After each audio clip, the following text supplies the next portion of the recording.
Poor boy stole bread to feed his little sister.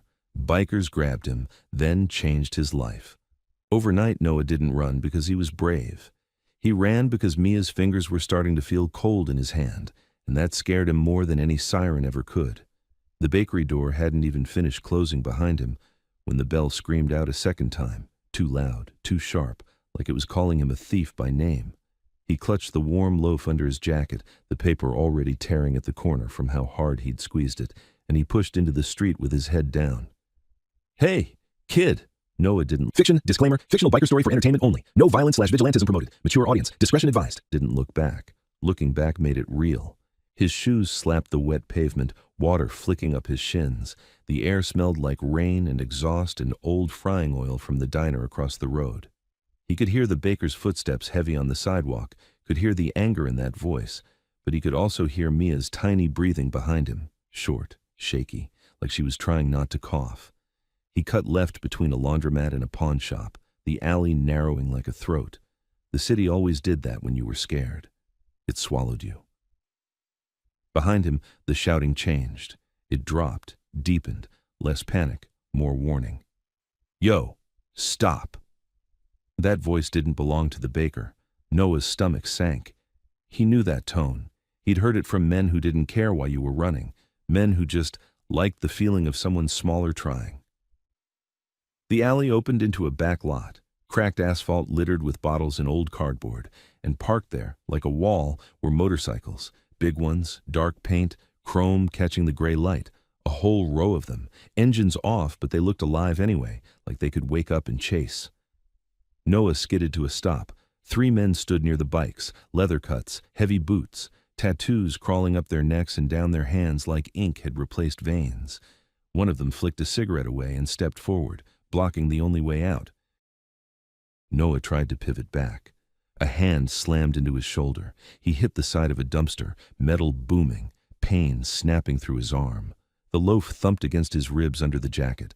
The paper ripped more. A corner of bread showed, pale and soft. The biker who grabbed him didn't shout. He didn't need to.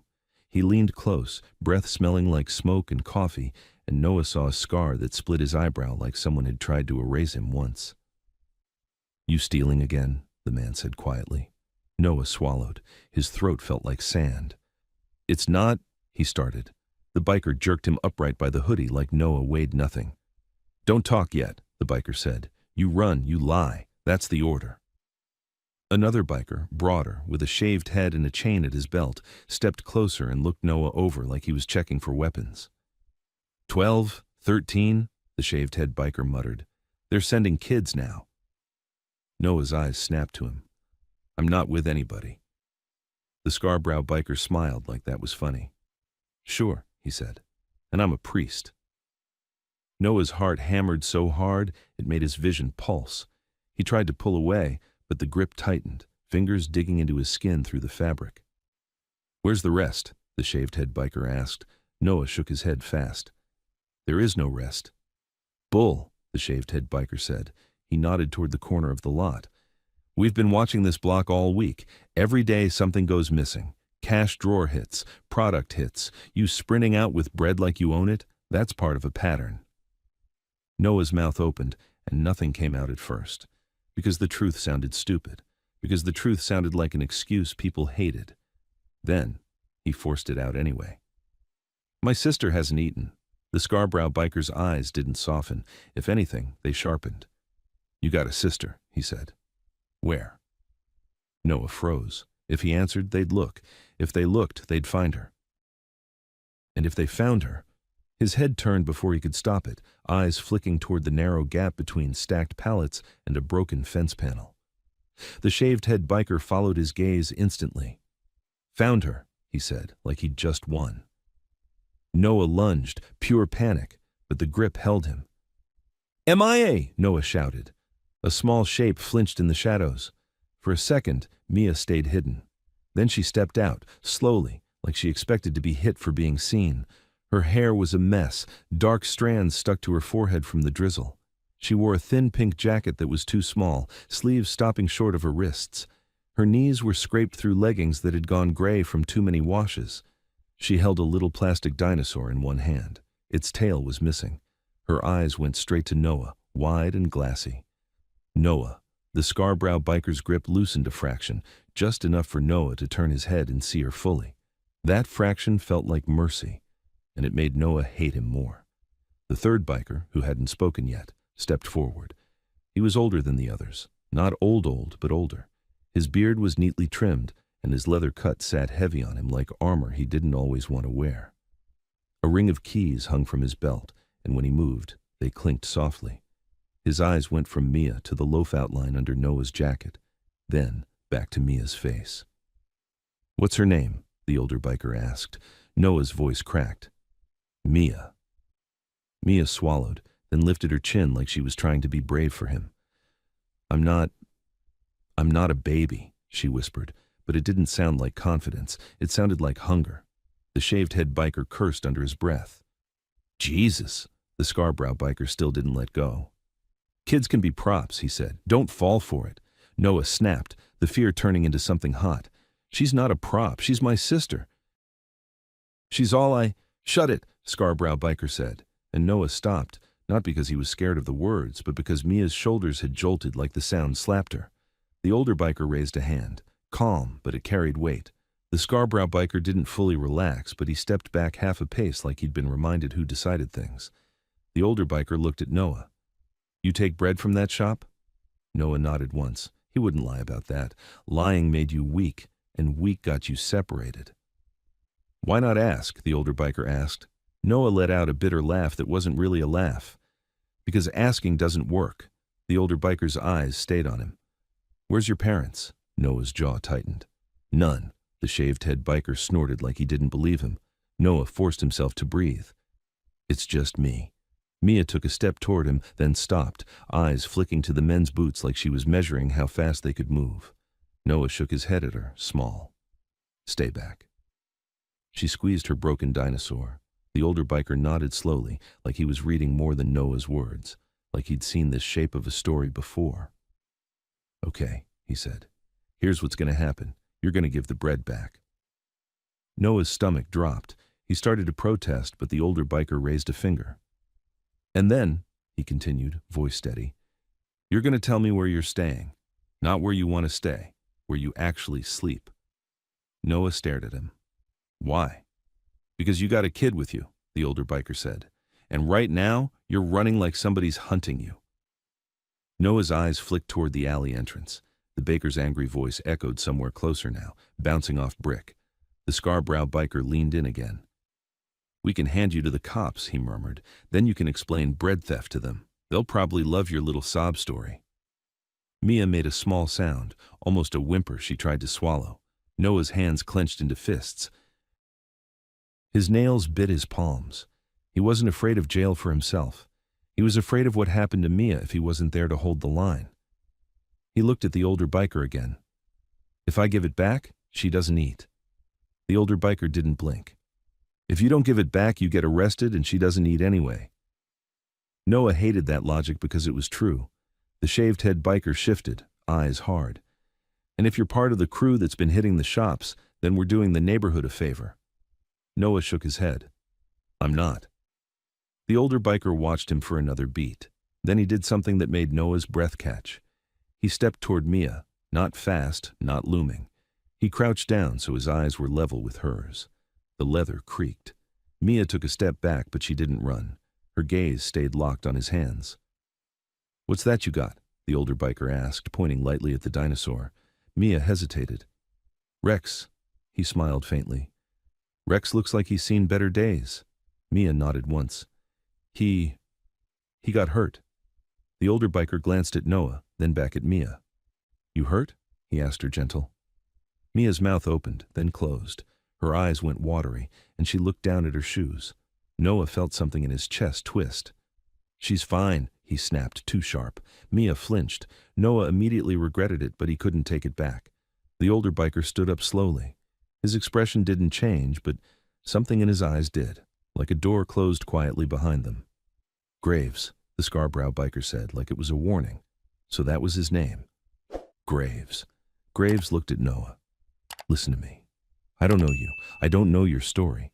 But if you're hungry enough to steal bread, You're desperate enough to do dumb things next, and dumb things get kids killed. Noah swallowed, trying to keep his voice steady. We just need to get home. Graves tilted his head. Home where? Noah's lips pressed together. His eyes flicked away. The shaved-head biker's laugh was short and mean. Told you, he's lying. Noah's gaze snapped back. I'm not lying. His voice dropped. I can't tell you. Graves stared at him for a long moment. Then he reached into his cut, slow, deliberate. Noah tensed, ready for a weapon. Graves pulled out a phone. He held it up, screen facing himself, and tapped once. I'm calling this in, he said. Not to the cops, to someone I trust. Noah's pulse spiked. No! Graves cut him off without raising his voice. I said someone I trust. You want to keep her safe? You stop fighting me and start helping me. Noah stared, chest heaving. Mia's voice came out small. Noah, I'm dizzy. Noah turned toward her instantly, fear slamming back in. Her face looked pale in the gray light, lips dry and a little cracked. She swayed on her feet like the ground was moving. Noah took a step toward her, and for the first time, the Scarborough biker didn't block him. Noah reached her and put a hand on her shoulder, steadying her. I got you, he whispered. I got you. Graves spoke into the phone. Yeah, it's me. I need you to come quick, and I need you to bring water, electrolytes, and... His eyes flicked to Mia. Something for a kid who hasn't eaten. Noah heard the baker again, closer, breathy, furious. Where'd he go? The shaved-head biker glanced toward the alley entrance. We got company. Graves lowered the phone. We're moving, he said. Noah's head snapped up. Where? Graves looked him dead in the eyes. Somewhere dry, somewhere I can ask questions without half the block listening. Noah shook his head immediately. No, we're not going with you. The Scarborough biker's hand tightened on Noah's shoulder again, not violent yet, but warning. Graves took one step closer, his voice lowered, cutting through everything. You already are, Noah's breath caught, because right then, beyond the alley entrance, a car rolled past slowly, too slowly for a street like this. Dark windows, clean paint. No music, no rush. And as it passed the mouth of the alley, the rear window lowered just an inch. A face was there for a heartbeat, watching. Not the baker, not police, not anyone from the neighborhood. Someone in a white shirt with a lanyard around his neck like he belonged in an office, not an alley. He lifted a phone to his ear, and he smiled. Graves saw it too. Noah could tell by the way Graves's posture shifted, subtle, instant, like a man who'd just spotted a threat he didn't expect. The car kept rolling, slow, smooth, like it had all the time in the world. Noah's skin went cold. Graves' voice dropped to a near whisper. That, he said, is not the bakery guy. The shaved-head biker stepped forward, eyes narrowing. Who the hell is that? Noah didn't answer, because he recognized the lanyard, because he'd seen it once before, when a man had knocked on their motel door and said he was here to help, right before everything got worse. Noah grabbed Mia's hand so tightly she hissed in pain. Graves's gaze cut to Noah. You know him, Graves said. Noah's mouth went dry. We have to go, he whispered. The Scarborough biker scoffed.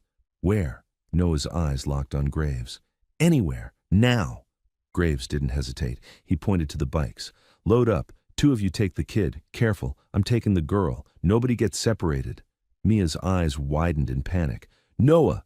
Noah tried to pull her closer, but hands were already moving, fast, coordinated, like they'd drilled this 100 times. The shaved-head biker scooped Mia up before Noah could react, and Mia screamed. Noah lunged, wild, and the Scarborough biker slammed him back against the dumpster, hard enough to rattle his teeth.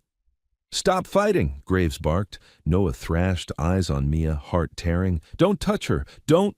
Graves grabbed Noah's face with one hand, firm, not cruel, and forced Noah to look at him. If you want her safe, Graves said, low and lethal, you do exactly what I say. Because whoever's in that car is already calling someone, and if they get to her first... A sharp crack echoed from the alley entrance, not thunder, not metal. A sound that made every biker's head snap toward the street at the same time.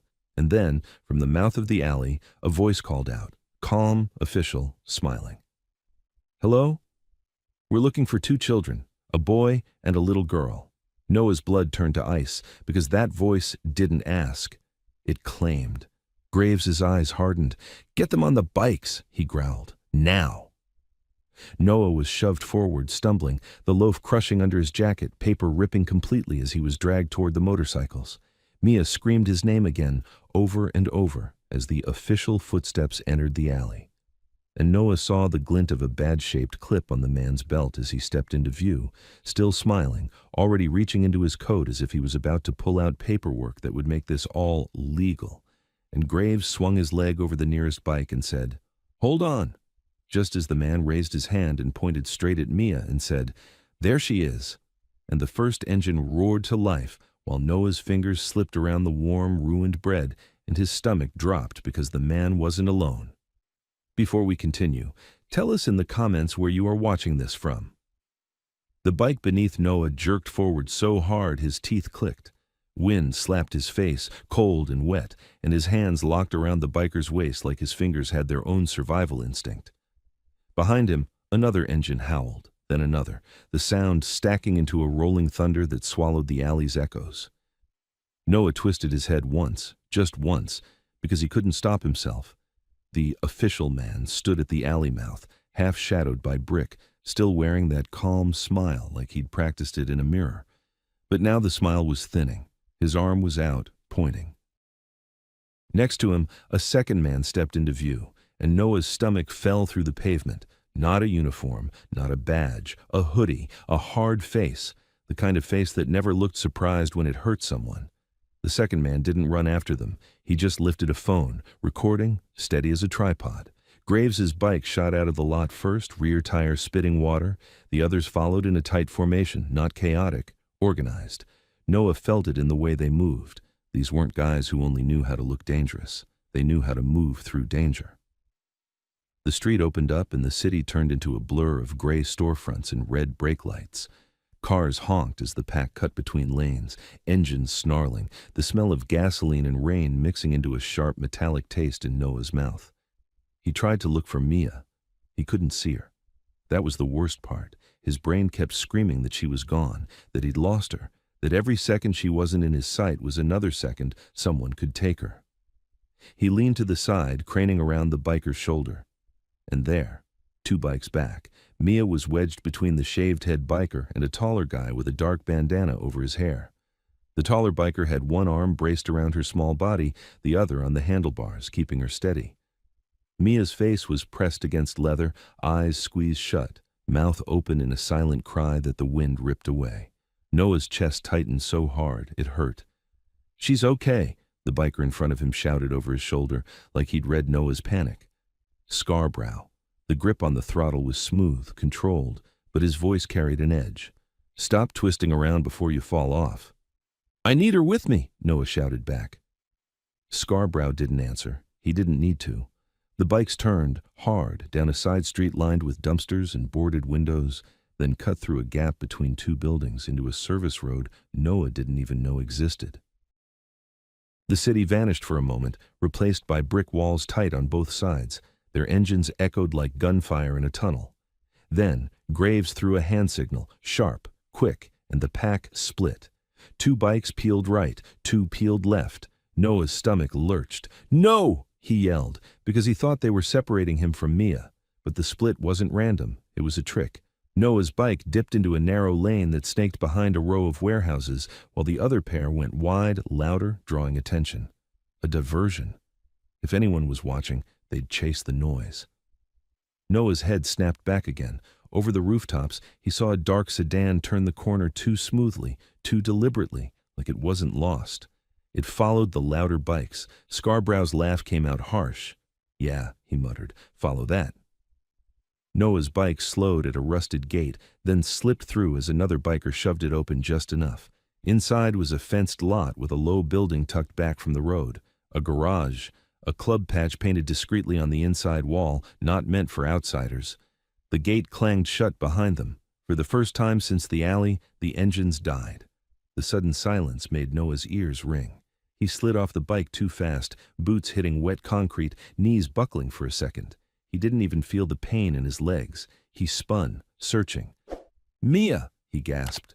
The shaved-head biker lifted Mia down from his bike like she was fragile cargo. Mia's feet touched the ground and she staggered. Noah lunged and caught her, arms wrapping around her small shoulders. She clung to him so tightly, her fingers dug into his back. "I thought," she whispered, breath coming in shallow bursts. "I thought they were taking me." "No," Noah said immediately, even though he hadn't known either. He forced the word like a promise. "No. I've got you." Mia's body trembled. She smelled like rain and stale motel sheets and the cheap soap from a gas station bathroom. Noah realized his hands were shaking too. A door slammed behind them. The clubhouse entrance. Graves stepped out, keys clinking, eyes sweeping the lot like he expected threats to crawl out of the concrete. He looked at the kids, then at Scarborough. "Anybody follow?" Scarborough shook his head. "Not us, but they chased the decoys." Graves's jaw tightened. "Good." "Good?" Noah snapped, unable to hold it in. "They were trying to take her." Graves's gaze cut to him. "And they didn't," he said, flat, "because we moved first." Noah hated how calm he was, like this was just another problem to solve. The shaved-head biker stepped closer, voice rougher than his hands had been with Mia. "Kid, you tell us who that suit is, right now." Noah's throat tightened again. If he said it out loud, it became real. It became a chain around them. He looked down at Mia. Her eyes were half-lidded, face pale. She swayed slightly even while holding him, like her body was struggling to stay upright. "I need water," Noah said, ignoring the question. Scarborough snorted. "You need a lawyer." Graves raised a hand. "Get them inside." Noah stiffened. "No." Graves didn't argue. He just nodded toward the building. "You can either come inside where it's dry or stand out here until you collapse. Your call. But if you collapse, you're coming in anyway." Noah's jaw clenched. Mia whispered, barely audible, "Noah." Cold. That decided it. Noah walked, keeping his body between Mia and the men, even though he knew it wouldn't matter if they wanted to take her. The clubhouse smelled like motor oil and coffee and something fried. It was warmer inside, yellow light buzzing overhead. A long table sat in the center with worn chairs around it. A couch against the wall looked like it had been slept on for years. Helmets and jackets hung on hooks like trophies. A few more bikers were inside, watching. Some looked curious, some looked annoyed. One woman leaned against the counter, arms crossed, eyes sharp and assessing. Flinched at the sound. Noah pulled her, flinched at the sound. Noah pulled her closer. The woman's gaze went to Mia's face, then to Noah's torn jacket where a corner of bread poked out, crushed and damp. She pushed off the counter. "That's them?" she asked Graves. Graves nodded. "Yeah." She walked over, not smiling. "Name," she said to Noah, like it was a demand. Noah hesitated. The question felt dangerous. Graves spoke before Noah could. "He's not giving names until we know what we're dealing with." The woman's eyes flicked to Graves, unimpressed. "We're dealing with kids. Look at her." Mia's knees bent like they were going to fold. Noah's heart punched his ribs. "Mia." The woman caught Mia's chin gently and tilted her face toward the light. Her fingers were warm. Her expression tightened. "She's dehydrated," the woman said. "And she's not just hungry. She's been hungry." Noah swallowed hard. "We're fine." The woman looked at him like he'd insulted her intelligence. "You're not fine either." Graves jerked his head toward the back room. "Doc is on the way." Noah's eyes snapped up. "Doctor?" "Friend," Graves corrected. "Not a hospital, not a report. Just someone who knows how to handle a kid who's about to pass out." Scarborough came in and tossed a small bottle of water onto the table. It skidded, spinning, then stopped near Noah. Noah grabbed it instantly, twisting the cap so fast his fingers slipped. He brought it to Mia's lips. "Small sips," the woman said. "Not all at once." Mia drank like she didn't trust the water would stay hers. Noah watched her throat move, watched color, barely, return to her cheeks. The room stayed quiet except for Mia's breathing and the faint hum of a refrigerator. Then, the shaved-head biker spoke again, harsher because the adrenaline had nowhere to go now. "Who is that man, kid?" Noah stared at the table. He could feel everyone watching, waiting, like a jury. He could also feel something else now that they weren't running, the crushed loaf under his jacket pressing against his ribs. The warmth was gone. It was just weight, evidence. Noah pulled it out and set it on the table. The paper was torn wide. The bread was smashed at one end. Scarborough's mouth curled. Real Robin Hood. Noah's eyes flashed. "Don't." Scarborough leaned forward. "Don't what? Steal? Lie? Bring a child into it? Noah's fists clenched. He wanted to swing. He wanted to scream. He didn't, because Mia was leaning against his side, and if he lost control, she'd feel it. Graves's voice cut through. Enough. Scarborough leaned back but didn't apologize. Graves looked at Noah. Start from the beginning, he said. Not the tragic movie version. The facts. Noah swallowed. I stole bread. We know, Graves said. Noah forced his mouth to keep moving. We're staying at a motel. The shaved-head biker barked out a laugh. Of course. Noah kept going because stopping meant drowning. It's on Route 9, the one with the broken sign. We had a room. I had money for 2 more nights. Then it got taken. The woman's eyes narrowed. Taken how? Noah's throat tightened. Benefits, emergency card. It stopped working. They said there was a hold. I went to the office. They said I needed an adult. Scarborough scoffed. So you stole? Noah's voice rose. So she could eat. Mia flinched again at the volume. Noah lowered his voice immediately. I didn't want to. Graves's gaze stayed locked on him. Where are your parents? Noah's jaw worked. He hated this question because it always ended the same. Adults deciding he wasn't worth the trouble. Not here, Noah said. Graves didn't push on that yet. Who's that man in the car? Noah's eyes dropped. He could see the lanyard in his head, the smile, the way he'd said he was there to help, the way he'd watched their motel door like it was a target. Noah whispered, He works with child services. A ripple moved through the room. Not surprise, recognition. The shaved-head biker's face hardened. That's what I thought. The woman straightened.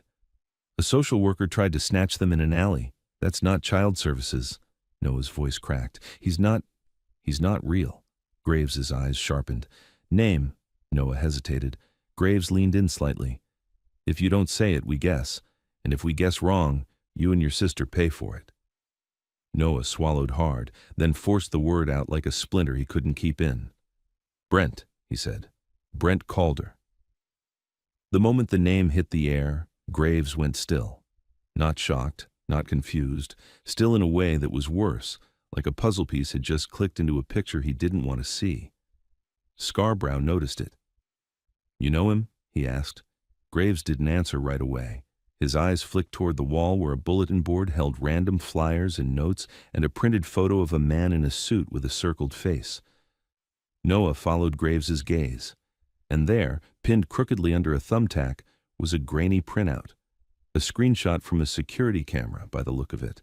A man with a lanyard around his neck, the same calm smile. Noah's stomach dropped. The woman swore under her breath. You've been tracking him, Graves finally spoke. We've been tracking a pipeline, he said. He's part of it. Noah's chest felt like it was caving. Pipeline? Graves's voice stayed controlled, but every word landed heavy. Kids who fall through cracks don't always fall by accident. Noah shook his head fast. We didn't do anything. Mia made a small noise and leaned harder into Noah. Noah looked down and saw her eyelids fluttering. She was fading. The woman stepped closer again, urgency sharpening her tone. She needs electrolytes and something with sugar. Now. Scarborough moved to a cabinet, digging through supplies like he'd done it before. He tossed a packet onto the table. Graves grabbed a cup, filled it, ripped the packet, stirred. Small sips, the woman repeated, softer now, like she was talking to Mia, not Noah. Mia drank, eyes half closed. Noah watched, helpless. His whole body felt like it was vibrating. Graves pulled out his phone again. Doc's 2 minutes out. The shaved-head biker paced like a caged animal. If that suit is Calder, then we got a problem. Scarborough leaned against the wall, arms crossed, eyes cold. We already got a problem. Because if he saw our patches, he's calling someone with badges. The woman snapped, he is the badge, that's the point. Graves's phone buzzed. He glanced at the screen, then his expression hardened further. What? Scarborough asked. Graves held the phone out, showing the message to the woman first. Noah couldn't see it from where he stood, but he saw the woman's face change. Fast. Like she'd just read something that made her blood run cold. She looked at Graves. They already posted? Graves nodded once. Yeah. Scarborough pushed off the wall. Posted what? Graves's gaze came back to Noah, and for the first time since the alley, Noah saw something in Graves's eyes that looked like real alarm. A missing juvenile alert, Graves said. 2 kids, boy and girl, last seen near Route 9, considered at risk. Noah's mouth went dry. That's us, the shaved-head biker cursed. Which means if anyone calls it in, they're coming. Noah's mind raced. But missing means they're looking for us. That's good. The woman's voice was sharp. Not when the people who find you are the same people who made you disappear. Noah's stomach twisted. He looked down at Mia, her small fingers still clutching his shirt like she was afraid he'd vanish. Graves stepped closer, lowering his voice. Listen to me, he said to Noah.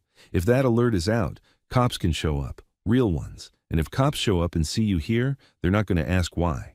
They're going to assume we took you. Noah's throat tightened. You did take us. Graves didn't flinch. We took you away from the people who were about to take you for real. Noah stared at him, trying to hold on to the difference, trying to believe it. A knock hit the door. 3 fast knocks, not random, not polite, a signal. Graves's head snapped toward it. Scarborough moved instantly, hand slipping under his cut like he was reaching for something hidden. The shaved-head biker stopped pacing, shoulders squaring. The woman went tense. Mia's eyes opened wide, fear snapping her awake. Noah's heart slammed. Who? Graves held up a hand, silencing him. He walked to the door, checked the peephole. Then he exhaled a fraction. It's Doc. He cracked the door open. A man stepped in carrying a beat-up medical bag. Middle-aged, clean.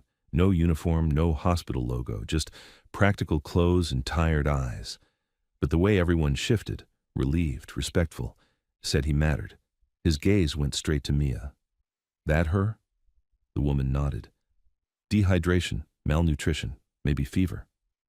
Doc moved in fast, kneeling, pulling a small flashlight to check Mia's eyes, fingers pressing her wrist. Mia tried to pull back. Noah held her gently. It's okay, he whispered. He's helping. Doc looked up at Noah for the first time. How long since she ate a real meal? Noah swallowed. I don't know. 2 days, maybe more. Doc's jaw tightened. He dug into his bag, pulled out a small bottle in a packet. I'm going to get her stable, then we talk. Noah nodded, throat too tight to speak. Doc started working, quick, practiced, and while Noah watched Mia drink and breathe and cling to him, the clubhouse door rattled again. Not a knock this time. A heavy jolt, like someone had tested it. Everyone froze. Graves didn't move toward the door. He moved toward the window. He peeled the curtain back just an inch. The light from outside flashed across his face, and whatever he saw made his expression turn to stone. Scarborough's voice went low. Tell me that's not them. Graves stared out for another beat, then let the curtain fall. It's them, he said. Noah's blood turned to ice. Who? Graves looked straight at him. The kind of people who don't come with paperwork, he said quietly. They come to take what they already think belongs to them. Another impact hit the door, harder. The frame shook. Mia whimpered. Noah pulled her tight, eyes darting around the room like there was an exit he hadn't seen. Graves' voice dropped into something cold and absolute. Lights off, he ordered, now. And as the room plunged into sudden darkness, the lock on the clubhouse door clicked. Once, then started to turn from the outside, like whoever was out there already had a key, and Noah realized, too late, that this wasn't about the bread anymore. The lights went out so fast, Noah thought he'd gone blind. For one breath, there was only the scrape of boots on concrete and Mia's shaky inhale against his chest. Then, Graves's voice cut through the dark, low and controlled. Nobody moves unless I say. Another heavy thump hit the door. The metal groaned. The frame shuddered like it wanted to give up. Mia's nails dug into Noah's shirt. Noah. I'm here, he whispered, pressing his cheek to her hair so she'd feel him more than she heard him. Don't let go. Across the room, Doc's voice stayed steady. Keep her sitting. If she stands too fast, she'll drop. Noah shifted carefully, lowering Mia onto the edge of the couch. He kept one arm around her shoulders like a seatbelt. The door clicked again from the outside, the sound small but horrifying in the silence. Someone was working the lock with patience like they'd done it before and knew exactly how long it took to break a place open without breaking anything. Scarborough's whisper slid out of the dark. How the hell do they have a key? The woman, sharp-eyed, still unnamed, answered with a tight, bitter edge. Because keys are easy when the problem is already inside. Noah swallowed. He didn't understand, but he felt the meaning in her tone. Like the enemy wasn't just outside the door, like the enemy had been walking through doors for years. Graves moved. Noah couldn't see him, but he heard the soft clink of keys at Graves's belt, the careful footfalls. Then, a faint creak of floorboard near the window. Noah's eyes strained into the darkness until shapes started to separate. The long table, the outline of helmets on the wall, the glow of a digital clock in the kitchen area that read 2:17. A third impact hit the door. This one wasn't testing. It was a statement. Mia jumped. Noah tightened his arm around her. Then, a voice came through the door, muffled but clear enough, calm, male, smiling in the words. "Open up. We know you're in there." Noah's blood chilled because it wasn't the official voice from the alley. This was different. This voice sounded like someone who didn't need permission. Scarborough whispered, almost amused, "Oh, that's cute. They think they're knocking." Graves didn't answer. He didn't need to. Noah could feel the room tightening around him, the bikers going from chaotic energy to something colder, more focused. A lighter flicked somewhere. A tiny flame jumped, then died. "Kill that!" Graves hissed. The flame vanished. The voice outside continued, smooth and conversational. "We're not here for you guys. We're here for the kids, so don't make this stupid." Noah's stomach dropped. He clutched Mia closer. Her breathing sped up again. Doc's voice was a low murmur near Noah's shoulder. "If she starts to hyperventilate, she'll faint. Keep her focused on your voice." Noah leaned closer to Mia's ear. "Count," he whispered. "Count with me. 1, 2, 3. Mia's lips moved, barely forming sound. Outside, the voice shifted, still calm but sharper. "Last chance. Open the door." Graves finally spoke, voice carrying through the darkness with a hard edge that made Noah's skin prickle. "You got the wrong address." A short pause. Then the voice outside laughed quietly, like Graves had told a joke. "No," the voice said. "We don't." The lock turned again. Slow. Confident. The door opened an inch. Noah's heart slammed. A strip of light cut into the room, thin, bright, slicing through darkness like a blade. It spilled across the floor, across the edge of the table, catching chrome and metal, lighting up dust motes floating like tiny ghosts. Then Graves moved. He didn't rush the door. He shifted to the side so the light didn't catch him, and his voice went even colder. "Back it up," he said. The door opened wider. A man's silhouette filled the gap. Not a cop, not a social worker. Broad shoulders, hood up, hands low at his sides. Two more shapes behind him, one of them holding something long and dark that wasn't a flashlight. Noah froze. His entire body went rigid, like his muscles had decided stillness was protection. The man in the doorway stepped 1 foot inside. Graves spoke, and for the first time, Noah heard something else under his control. Violence held on a leash. "Step out," Graves said. "Now." The man paused, then shrugged like it didn't matter. He stepped in another inch. The woman's voice snapped from the dark, razor sharp. "Wrong move," the man laughed again. "You gonna shoot me in front of the kids?" Doc swore softly under his breath. Noah's mind ran wild, searching for any outcome where Mia didn't get hurt. None of them looked real. The man in the doorway tilted his head, peering into the dark like he could see better than he should have. Then he said something that made Noah's stomach turn. "Hey, Noah." Noah's breath stopped, because the man had spoken his name like they were friends, like they'd met, like Noah was expected to answer. Mia's fingers tightened around Noah's wrist. "How does he—" Noah couldn't speak. Graves' voice stayed steady, but it turned lethal. "Don't say his name," the man chuckled. "Relax, we're not monsters. We just need what's ours." Noah's vision blurred at the edges. He wanted to scream that they weren't anyone's, but his tongue felt glued to his teeth. The man took another step inside, and the strip of light widened. Noah caught a glimpse of his face now, hard eyes, a mouth that never fully stopped smiling. He lifted his hand slightly. In it was a folded sheet of paper. "Look," the man said, almost kindly. "Paperwork. This is a pickup. Legal. You don't want trouble. You hand them over and you go back to your little biker games." The woman's voice cut in, disgusted. "That's not legal. That's a costume." The man shrugged. Legal enough if the right people sign it. Behind him, another shadow shifted, and Noah heard a camera beep, someone starting to record. Scarbrow's voice came out of the dark, amused and nasty. "Oh, you're filming? That's adorable. You want better lighting?" The man's smile thinned. "We'll take the kids and leave, or we come in and take the kids and leave. Either way, we leave with the kids." Noah couldn't stand it anymore. He rose halfway from the couch, pushing Mia behind him instinctively. "No," he rasped. The man's eyes flicked to him. "There he is." Noah's hands shook. "She's sick. She needs to come with us," the man said like he was finishing Noah's sentence. "We've got a place, food, warm beds, people who care." Noah's throat tightened so hard it hurt. He'd heard that exact line before. He heard it in motel hallways and office lobbies, heard it from mouths that smiled too much. Graves moved closer to the door, staying out of the light.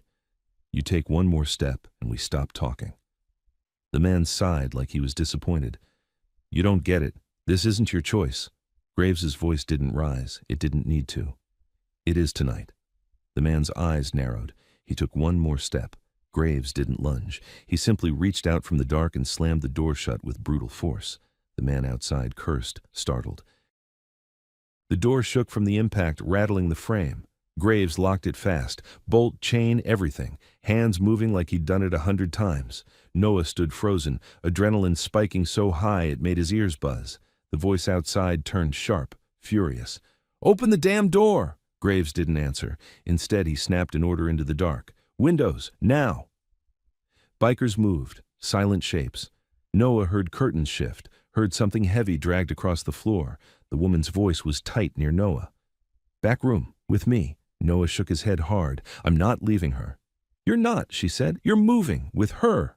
Doc stepped in close, pressing something into Noah's hand. A small bottle. "If she faints, put a drop of this on her tongue. Sugar. It'll help." Noah gripped it like it was a weapon. The woman guided them, not gently but not cruelly, toward a narrow hallway. Noah carried Mia now because her legs weren't steady. Her head lolled against his shoulder. "I'm okay," she whispered, even though she wasn't. Noah's voice cracked. "Just stay awake." They reached a back room, smaller, dim, lit only by a weak red glow from a battery lantern. A storage space with boxes of club supplies, spare helmets, folded blankets. The woman closed the door most of the way but left it cracked, her eye trained on the hallway. Noah set Mia down on a pile of folded blankets. She curled into him immediately, trembling. The room outside erupted with noise, another slam against the front door, then a new sound, metal scraping. "They're cutting," someone muttered. Noah's stomach clenched. "Cutting what?" The woman's jaw tightened. "The lock." A biker's voice, shaved head, came from somewhere near the front. "We got 2 more on the side fence." Graves' voice calm and deadly. "Let them try." Noah stared at the cracked door, listening. Every sound felt too loud. The drag of metal, muffled curses outside, boots shifting inside. Then another voice, different, drifted faintly through the walls, further away like someone calling from outside the building. A familiar voice, smooth, official. Brent Calder. "Police are on the way," Calder called. "Open up and nobody gets hurt." Noah's skin went cold. The woman's eyes flashed toward Noah. "That's your guy." Noah swallowed hard. He's not police." "No," she said, "but he's using them." Graves' voice carried from the front, louder now so it would reach outside. "You call the cops. You explain why you're here trying to break in." Calder answered with fake warmth. "We're here because 2 vulnerable children are inside with criminals." Noah's heart hammered. "He's going to say you kidnapped us." The woman's expression tightened. "That's the plan." Doc's voice came from the hall, tense. "They're setting the narrative in real time." Noah felt dizzy, not from hunger, from the realization that truth didn't matter if someone got there first with a badge and a story. Mia stirred against him, whispering, "Noah, are they taking us?" Noah forced his voice steady. "No, not if I can stop it." Outside, the front door gave a harsh metallic squeal. The lock was failing. The woman swore under her breath. She reached into a crate and pulled out something that made Noah's mouth go dry. A heavy chain. Not a weapon, a restraint. She looked at Noah. "If cops come in and see you 2 loose in here, they can say anything happened. They can separate you in seconds." Noah's throat tightened. So what? She didn't let him finish. We keep you together. We control the moment. You hear me? Noah stared at the chain like it was poison.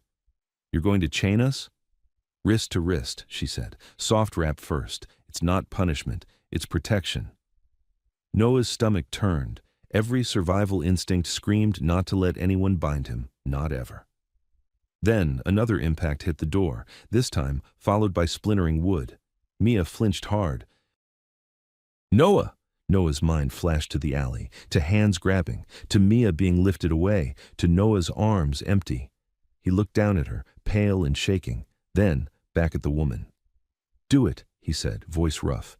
But if you hurt her, I won't, she snapped, already moving. She wrapped cloth around Noah's wrist first, then around Mia's. Mia whimpered but didn't fight. She was too tired. Then the chain clicked into place, short enough that Noah could still hold her, long enough that they could move. Noah's heart pounded as if the chain had locked onto his ribs. In the hall, Graves shouted, "Back door! Now!" Boots thundered, people moving fast. The woman grabbed Noah's shoulder. We're leaving. Noah blinked. What? Out the back, she said, before the cops show and before those men get inside. Noah clutched Mia tighter. But you said, no time, she cut in. The backroom door swung open wider, and Graves filled the crack, his face lit by the faint red lantern. His eyes were hard, focused. They're breaching, he said. We're moving the kids. Noah's mouth went dry. Where? Graves' voice dropped to something absolute. A place they can't claim. The building shook with another crash. And over it, Calder's voice rang out again, closer now, triumphant. Step away from the children. This is your last warning. Graves looked at Noah, and for the first time there was no calm in his eyes, only urgency. Choose, Graves said. You trust us for 5 minutes or you hand her to them forever. Noah's throat closed. He didn't want to choose. But the front door exploded inward with a violent crack that echoed through the clubhouse, followed by the sound of multiple boots rushing in. And Graves grabbed the back door handle, yanking it open to the night air, and cold rain hit Noah's face as the woman shoved him forward and said, Run! While Mia's chained wrist tugged against his and she cried out, and Noah stumbled into the darkness behind Graves, just as a flashlight beam snapped down the hallway and a voice shouted, There! And Noah realized the only reason they weren't already caught was because someone inside the clubhouse had just sacrificed their position to draw the light away. Rain hit like needles the second Noah crossed the threshold. The air outside was colder than it should have been, and it smelled like wet asphalt and diesel, like the whole night was running on engines. Graves was already moving, fast but quiet, shoulders hunched, guiding them along the back of the building where the fence line disappeared into darkness. The woman stayed close on Noah's left, one hand hovering near his elbow, like she was ready to yank him down the second a light swept their way. Mia's chained wrist tugged with every step. Noah had to match her pace, even though she was barely keeping up. She stumbled in the mud and Noah caught her, almost falling himself. Keep her up, Doc hissed behind them. If she goes down, she stays down. Noah swallowed rain. Mia, look at me, he whispered. Just walk. 1 foot, then the next. Mia's lips trembled. She nodded once, eyes wide, and kept moving because Noah was moving. Behind them, from inside the clubhouse, a roar of voices rose, men shouting, furniture scraping, boots pounding, flashlight beams splintered through the windows like white knives. Back, someone yelled inside. We got kids back here. Then another voice, Calder's voice, sharp, excited, loud enough to carry through walls. Do not let them leave. Police are 2 minutes out. Noah's stomach twisted. 2 minutes. That was nothing. That was a straight line from here to handcuffs, and Mia being pulled one direction while he was pulled the other. Graves lifted 2 fingers. Everyone froze. A beam of light swept the yard ahead, slow and searching. It slid over the fence posts, the stacked pallets, the puddles. It stopped for a beat on a section of chain link, then moved on. Noah held his breath so hard his chest hurt. The woman leaned close to Noah's ear. If you see a light, you drop, she whispered. You don't think, you drop. Noah nodded, even though his body screamed against the idea of putting Mia in mud. Graves moved again, and they followed him along the fence line, down toward a narrow service lane that ran behind the warehouses. The lane was darker, protected by the tall walls on both sides, Their footsteps became soft splashes. Ahead, a gate stood half open, just enough for a person to slip through. Graves pushed Mia through first, hands careful, then Noah. The chain between the kids clinked once, a small sound that felt huge. Noah flinched, expecting a shout. None came. They cleared the gate and entered a long corridor of stacked shipping containers, metal walls towering above them. The rain drummed on the container roofs, loud enough to cover breath. Noah's eyes kept flicking back, unable to stop. He expected someone to crash through the gate behind them at any second. He didn't see anyone. But then he heard it. A siren. Distant, but coming fast. Mia stiffened. "Noah?" "It's okay," Noah lied, because he had nothing else. Graves didn't slow. He didn't even look back. "Don't run unless I tell you," he said. "Running makes noise. Noise gets seen." Noah couldn't believe those words were coming from a man who rode a motorcycle like a weapon. But Graves wasn't wrong. Sound traveled in the narrow corridor. Every splash echoed. The woman looked at Noah. "How far is that motel?" she asked, low. Noah blinked. "What?" "Route 9, she pressed. "How far from here?" "I don't," Noah swallowed. 10 minutes? Maybe more." Graves's voice stayed hard. "We're not going there." Noah felt panic spike. "That's where our stuff is." "You got stuff that matters?" the woman asked. Noah's mouth opened and closed. Mia's dinosaur, a hoodie, a plastic bag with their last cereal bars, a photo Noah kept folded in his wallet so it wouldn't get wet. Stuff, not safety. "No," Noah whispered. Not more than her."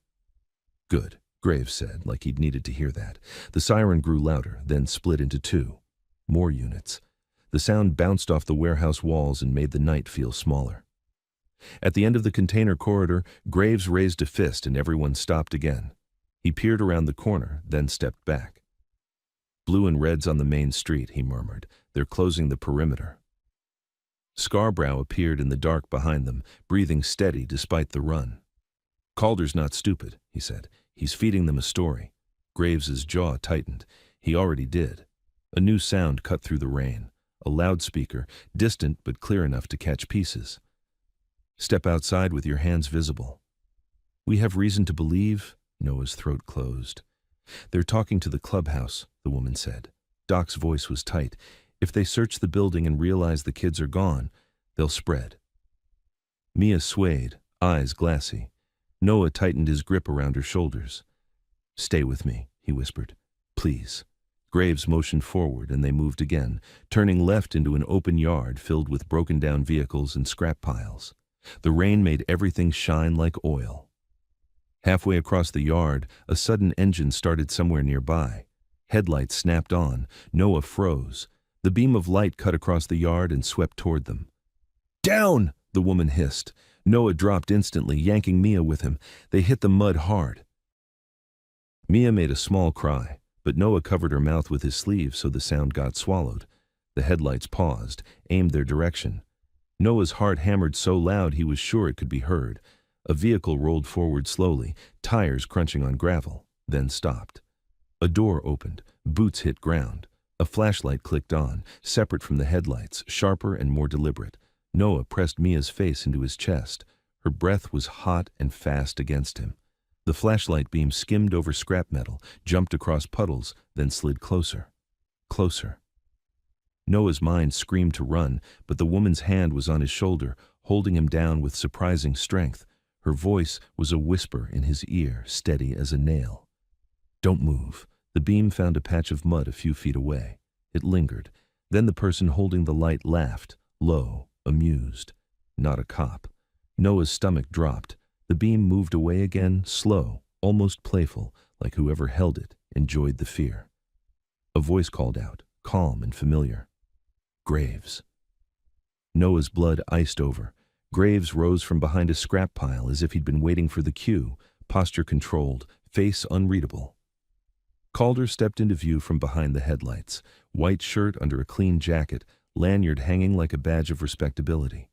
Rain dotted his hair, but he didn't look bothered by it. His smile was the same one Noah had seen at the motel door, the kind that pretended kindness while it measured your weak points. Two men flanked him, hoodies, hard eyes, hands in pockets like they were warm, not hiding anything. Calder lifted his flashlight slightly, aiming it down, nodded Graves's face, just enough to show dominance without looking aggressive. "You're making this messy," Calder said. Graves's voice didn't rise. "You're trespassing." Calder chuckled. "I'm concerned. 2 vulnerable children were last seen with your club. That's a problem." "You mean 2 vulnerable children you tried to grab in an alley," Graves said. Calder's smile thinned. "Allegations." Scarbrow shifted in the shadows, the movement small but threatening. "Say, allegations again," he muttered. Calder ignored him. His gaze stayed on Graves like Scarbrow was just noise. "You want to do this the hard way?" Calder asked. "Or do you want to be smart?" Graves didn't answer. Calder sighed like he was disappointed in Graves. Then he reached into his jacket and pulled out a thin folder. Plastic-wrapped papers inside, pristine despite the rain. He held it up. "Here we go," he said, voice bright. "Documentation, emergency custody transfer, temporary placement, signed, stamped, approved." Noah's vision tunneled. He could barely breathe. Emergency custody transfer. Those words were a trap with a polished handle. The woman beside Noah went rigid, her whisper cut like glass. "He's bluffing," Doc's voice was low. "He doesn't need truth. He needs something that looks official long enough." Calder took one step forward, still holding the folder out like an offering. "Hand them over," he said. "And this ends. Police get the kids. You get to go back to your night. No charges, no fuss." Graves' eyes narrowed. "No charges," he repeated. "From you." Calder smiled wider. "From the people who matter." The sirens in the distance grew louder, then faded as units moved around the area, shifting positions. A helicopter thumped somewhere far off, a faint rhythmic pulse in the sky. Noah lay in mud, shaking. Mia's breath hitched. She was trying not to cry because Noah's hand still covered her mouth, but her tears were warm against his sleeve. Graves' voice stayed even. "You're not taking them." Calder's smile didn't break. "I'm not asking," he said softly. "I'm being polite." One of the men beside Calder tilted his head, eyes scanning the scrapyard, looking for movement. His gaze passed over Noah's hiding spot, and Noah felt the man's attention like a heat lamp. Noah pressed Mia lower. Calder kept talking, tone calm as a bedtime story. "You know how this goes, Graves. If you keep them, you're the kidnapper. If you give them back, you're the concerned citizen who cooperated. I can make this very easy for you." Graves's jaw tightened, a muscle jumping once. "And what do you get?" Calder's eyes gleamed. "I get the children where they belong." Noah's stomach turned. Belong. Like they were property. Graves took a slow breath through his nose. "You got cops coming." Calder nodded as if that proved his point. "Exactly. So don't put yourself in a position where you have to explain why you were hiding children in an industrial yard at 2 a.m. Scarbrow's voice came from the dark, low and amused. "We could explain it real simple." Calder finally glanced toward the shadows. His smile was still there, but his eyes got colder. "You could," he said, "but you won't, because you understand consequences." Then Calder looked back at Graves and lowered his voice, making it more intimate. "You know what happens next. Police find you, find the kids, and this becomes a headline. Sponsors pull, businesses file reports. Your little clubhouse gets raided for evidence. The kids go into state custody and vanish into a system nobody controls." Noah's heart hammered. Calder was describing it like he was reading instructions. Calder's gaze flicked down the yard, searching again, like he could smell where Noah was hiding. "Or," he continued, "you can be smart. You can hand them over to me, and I walk them right to the officers as if I rescued them. Everyone wins." Everyone wins. Noah's teeth clenched so hard his jaw ached. Mia's wrist tugged against the chain when she shifted. The metal gave a small, unmistakable clink. Calder's head snapped toward the sound. Noah's blood turned to ice. Calder's flashlight lifted, slow, controlled, and the beam began sweeping toward the scrap pile where Noah and Mia lay pressed into the mud. Graves' voice sharpened. Calder didn't stop. Crawled up, catching her wet hair. Her crawled up, catching her wet hair, her pale face, her wide, terrified eyes. And Calder took one step forward, folder still in his hand, voice smooth as oil. "Hello, Mia," he said.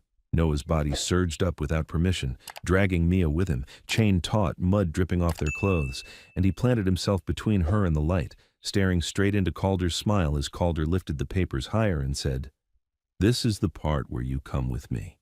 And behind him one of the hoodie men reached into his pocket.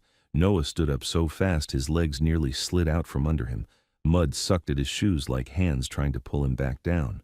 The chain between his wrist and Mia's snapped tight, and Mia cried out as the metal jerked her forward. Noah didn't let her stumble. He yanked her close to his side, keeping her behind his hip, his body a shield. Calder's flashlight beam stayed locked on them. It didn't shake. It didn't flicker. It was steady in a way that made Noah's skin crawl, like Calder enjoyed having them pinned in light. One of the hoodie men beside Calder reached into his pocket. Graves moved. He didn't rush them. He didn't swing. He simply stepped into the line between the beam and the kids, cutting the light off Noah's face. Calder sighed, as if Graves had interrupted a conversation. "Don't do this," Calder said quietly. "You're not their guardian." Graves's voice was flat. "Neither are you." Calder lifted the folder again, angling it so Graves could see the plastic-wrapped forms, the stamps, the signatures that looked official from a distance. "This is emergency custody transfer," Calder said. "You know what that means? It means you don't get to argue. It means the state doesn't ask your opinion." The woman, still close to Noah, whispered without turning her head. "Don't say a word unless Graves tells you." Noah swallowed hard. His mouth tasted like rainwater and metal. Mia pressed into him. Her small body trembled, cold and exhausted, and the only thing keeping her upright was Noah's arm around her. Calder's eyes slid past Graves, fixing on Noah again. His smile returned, soft and patient. "Noah," he said, like he was talking to a child who didn't understand. "Come on. You've been making this hard for yourself. You don't have to live like this. You don't have to steal. You don't have to run." Noah's hands shook. "Stop saying my name," he rasped. Calder blinked, almost amused. "Why?" "It's your name." Graves's voice sharpened. "How do you know his name?" Calder smiled at him like Graves was slow. "Because I do my job." The woman's jaw tightened beside Noah. Doc's voice came low from somewhere behind them. "He knows their names because he's the one who flagged them." Noah's chest tightened so hard it hurt. Calder kept his tone calm, reasonable. "You're scaring them," he said to Graves. "You and your friends. Look at her. She's sick. She needs help. Real help. Doctors, a warm bed. Not—" His eyes flicked to the club patches in the shadows. "This." Scarborough's voice came from the dark, almost cheerful. "Funny. You're the one who showed up with 2 goons." Calder didn't look at Scarborough. He didn't need to. His gaze never left Graves and the kids. Control was his habit. The sirens outside rose again, closer now, bouncing off metal walls. It sounded like the whole city was turning their way.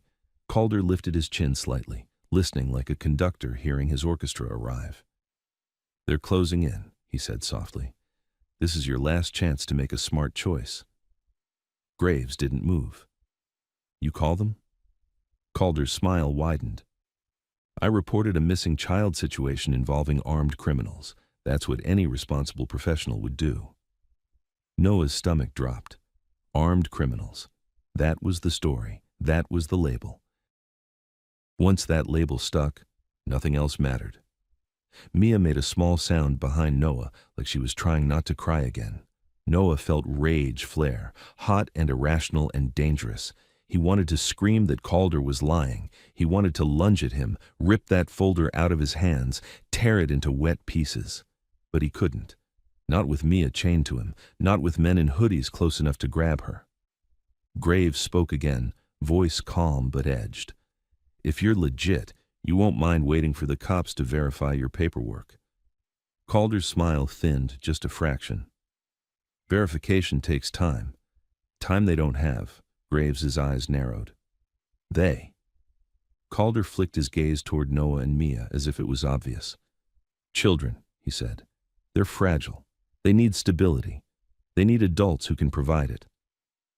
The woman beside Noah leaned closer, barely a whisper. "He's trying to make you agree with him. Don't." Noah stared at Calder through the rain. He saw the lanyard sway on Calder's chest, neat and clean, as if he was supposed to be trusted because he wore the right accessories. Calder took one step closer. The hoodie man on his right shifted too, matching him. Graves's hand lifted slightly, palm down, a signal.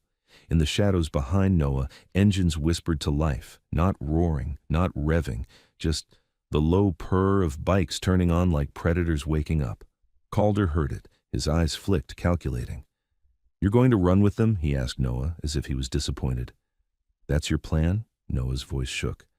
"My plan is keeping her with me." Calder's expression softened like he understood. "And you can," he said gently. "You just come with me. We can keep you together. We can do it the right way." Noah's stomach turned at the word "we." The sirens came closer again, so close now, Noah thought he'd see lights at the end of the yard any second. Graves's voice cut low. "Calder, step back." Calder didn't. He raised the folder higher, and this time Noah saw the top page clearly enough to notice something. The stamp looked too clean, too new, like it had been printed yesterday. Calder spoke with quiet force. "Noah, Mia, this is the moment where you decide if you want to be safe." Mia's breath hitched. She whispered Noah's name, tiny, scared. Noah leaned down just enough for her to hear him. "Look at me," he whispered. "Just look at me. No matter what happens, you keep your hand in mine." Mia nodded, eyes huge. Calder watched that exchange like it was a performance for him. Then he did something that made Noah's skin crawl more than anything else. He crouched slightly, lowering himself so his face was closer to Mia's level, trying to seem less threatening. His smile warmed. "Mia," he said softly, "do you remember me?" Mia froze. Noah's heart slammed. "Don't talk to her." Calder ignored him. "You remember when I knocked on your door?" he continued, voice gentle. "You had that little dinosaur. You showed it to me." Mia's lips trembled. Her eyes flicked to Noah, pleading for direction. Her whole body tensed like she was bracing for pain that hadn't hit yet. Noah felt bile rise. He had been there. He had seen Calder at the motel door, the lanyard, the smile, the promise of help, the way things got worse after. Calder leaned in a fraction more, still calm. "I'm here to help you," he said. "You don't have to be scared." The hoodie man behind him snickered quietly, like he enjoyed the act. Noah snapped. "You're the reason we're scared."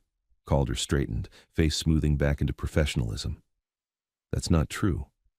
"It is," Noah said, voice rising despite himself. "You came to our room. You said you were going to help. Then our card stopped working. Then people started showing up. Then you stole," Calder cut in smoothly, stepping over the words like they didn't matter. "And now you're with criminals.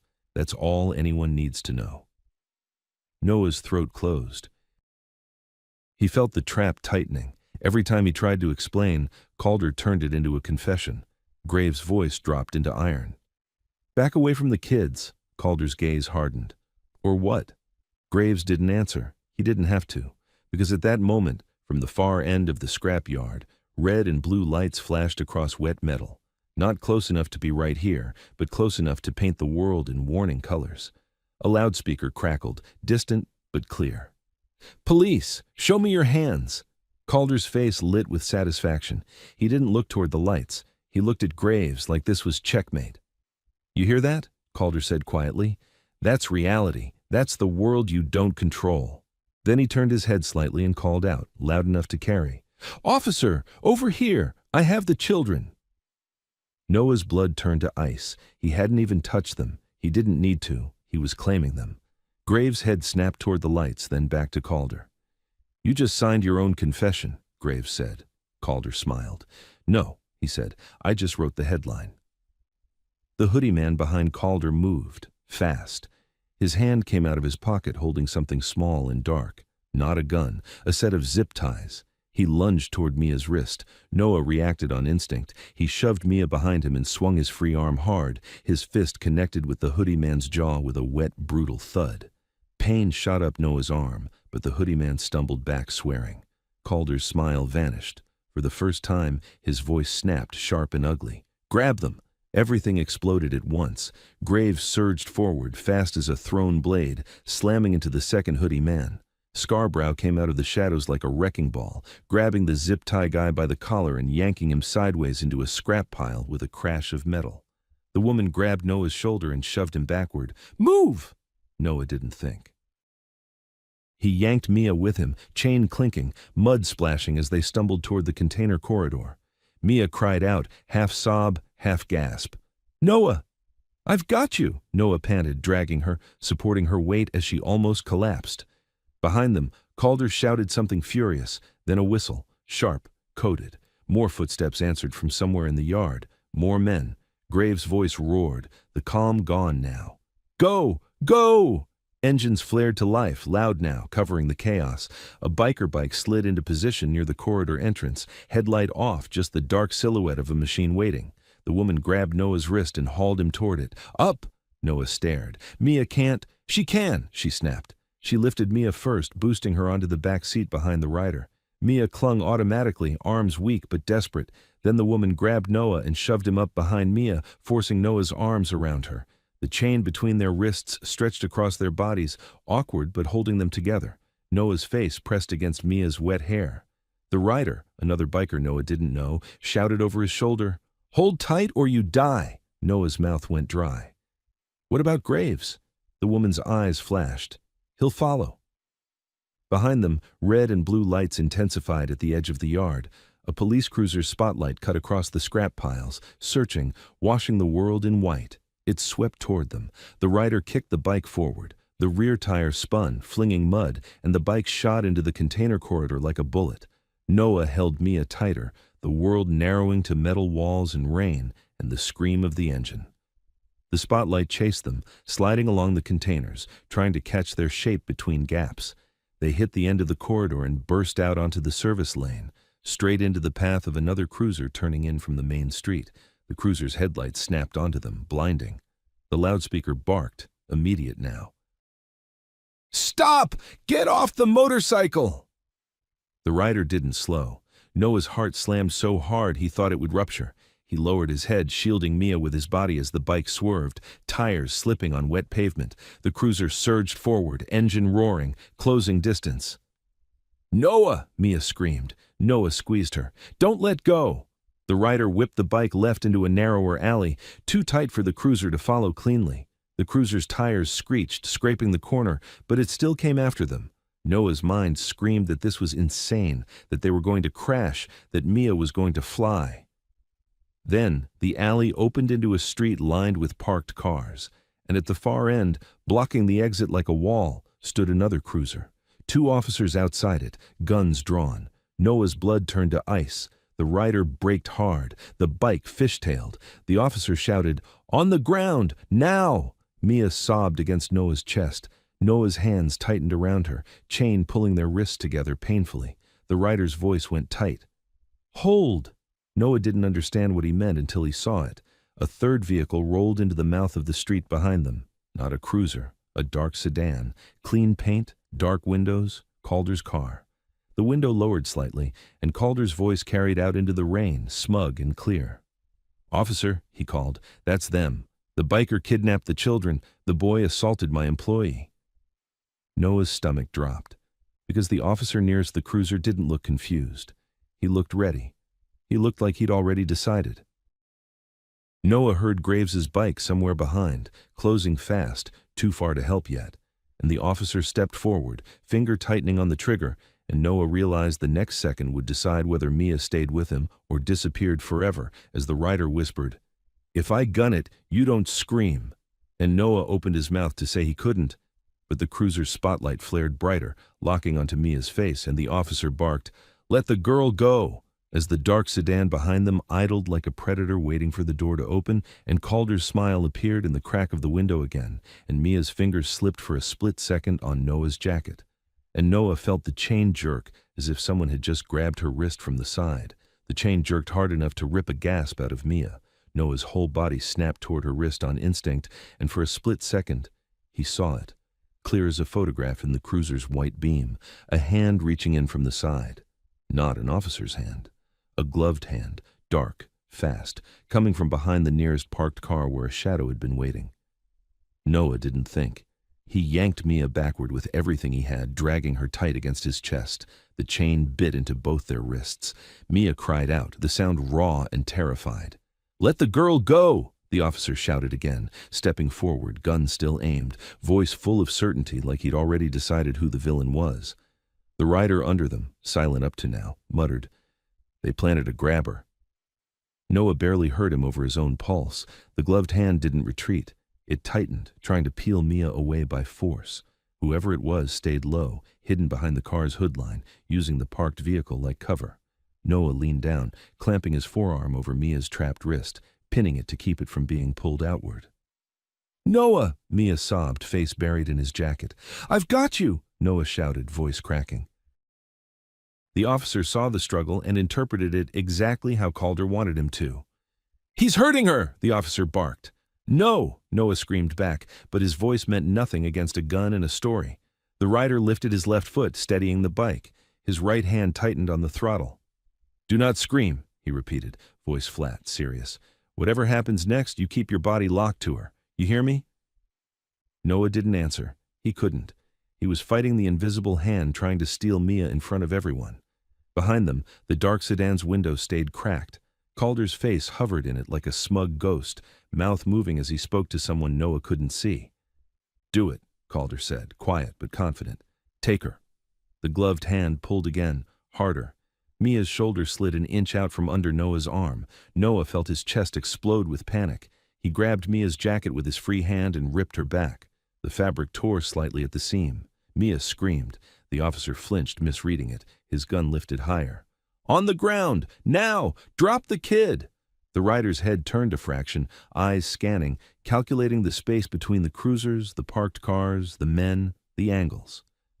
Noah saw something else too. Movement behind the cruiser blocking the exit. Another silhouette. Another helper. Calder hadn't just brought paperwork. He'd brought bodies. Doc's words from earlier came back like ice water down Noah's spine.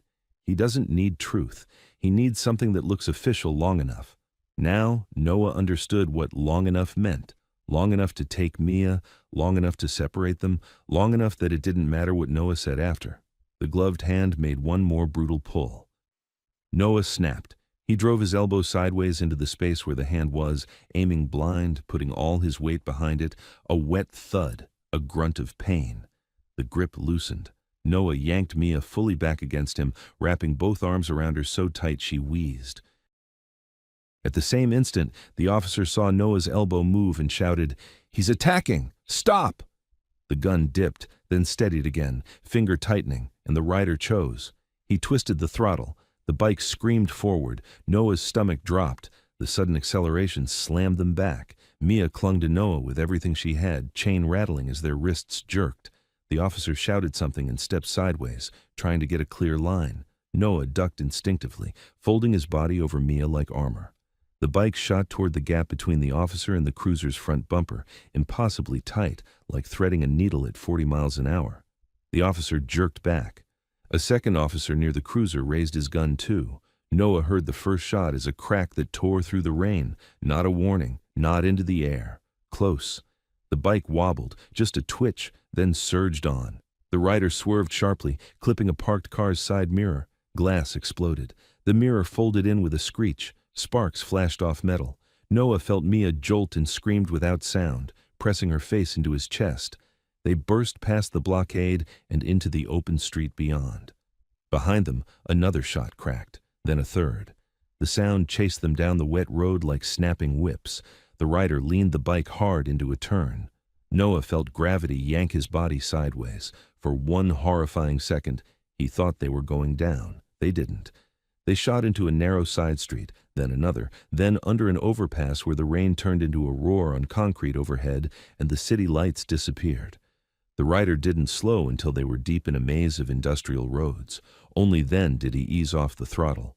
Noah's arms ached from clamping Mia. His wrists burned under the chain wraps. His lungs felt shredded. Mia was crying silently now, shaking sobs she tried to swallow because she couldn't breathe right when she let them out.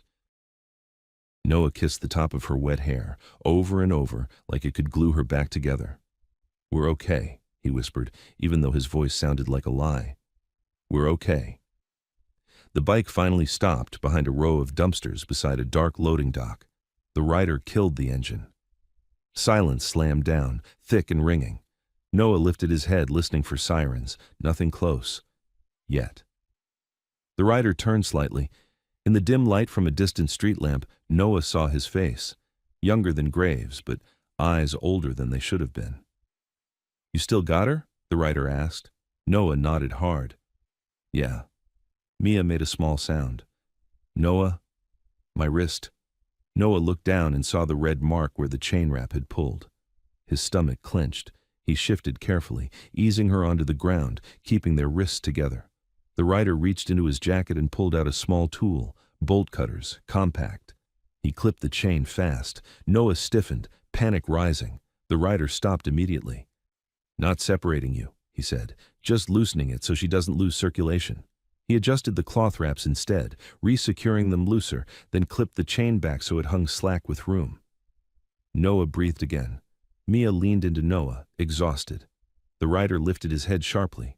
A new sound, an engine in the distance, not a siren, not a cruiser, a motorcycle, then another, then a whole pack, coming fast. Noah's heart jumped. He looked down the street, fear and hope colliding. Headlights flickered between buildings, off, then on, then off again like coded signals.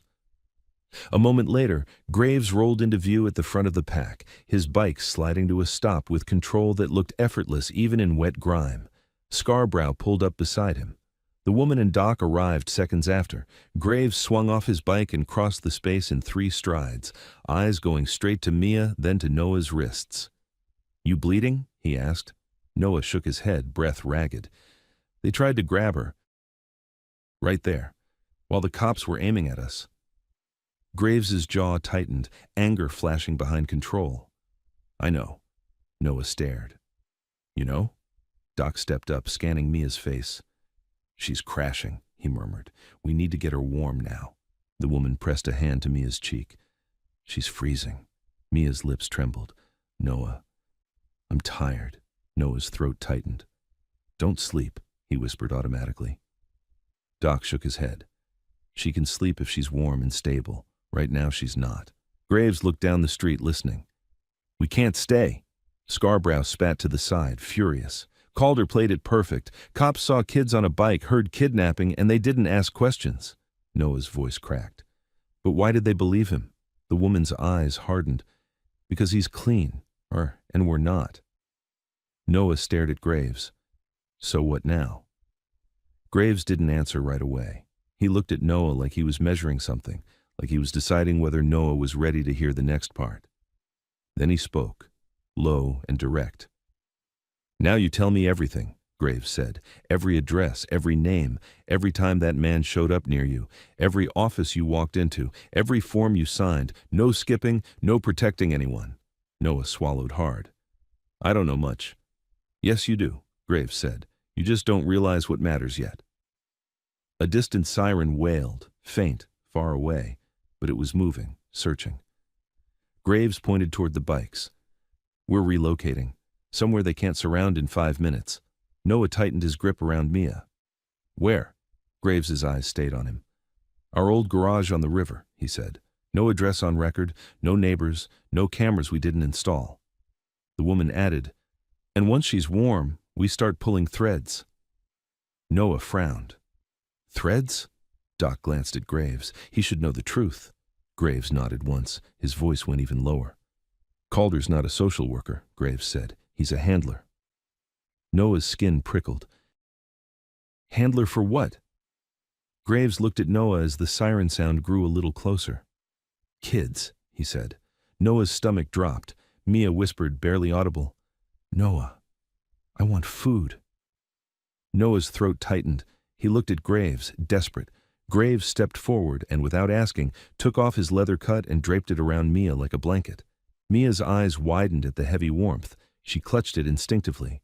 Graves' voice stayed hard, but something else flickered under it, something protective. "You get her on my bike," he ordered. "Doc rides with you. Nobody gets separated again." Noah nodded quickly. They moved fast, efficient. Graves lifted Mia gently onto the seat in front of him, keeping her small body close so she wouldn't slip. Noah climbed behind, Doc on another bike close enough to reach them if Mia fell. Scarborough revved once, impatient. "We got maybe 3 minutes before they sweep this grid." Graves's head turned slightly toward Noah. "When we get there," he said, "you talk. If you hold back, you're helping them."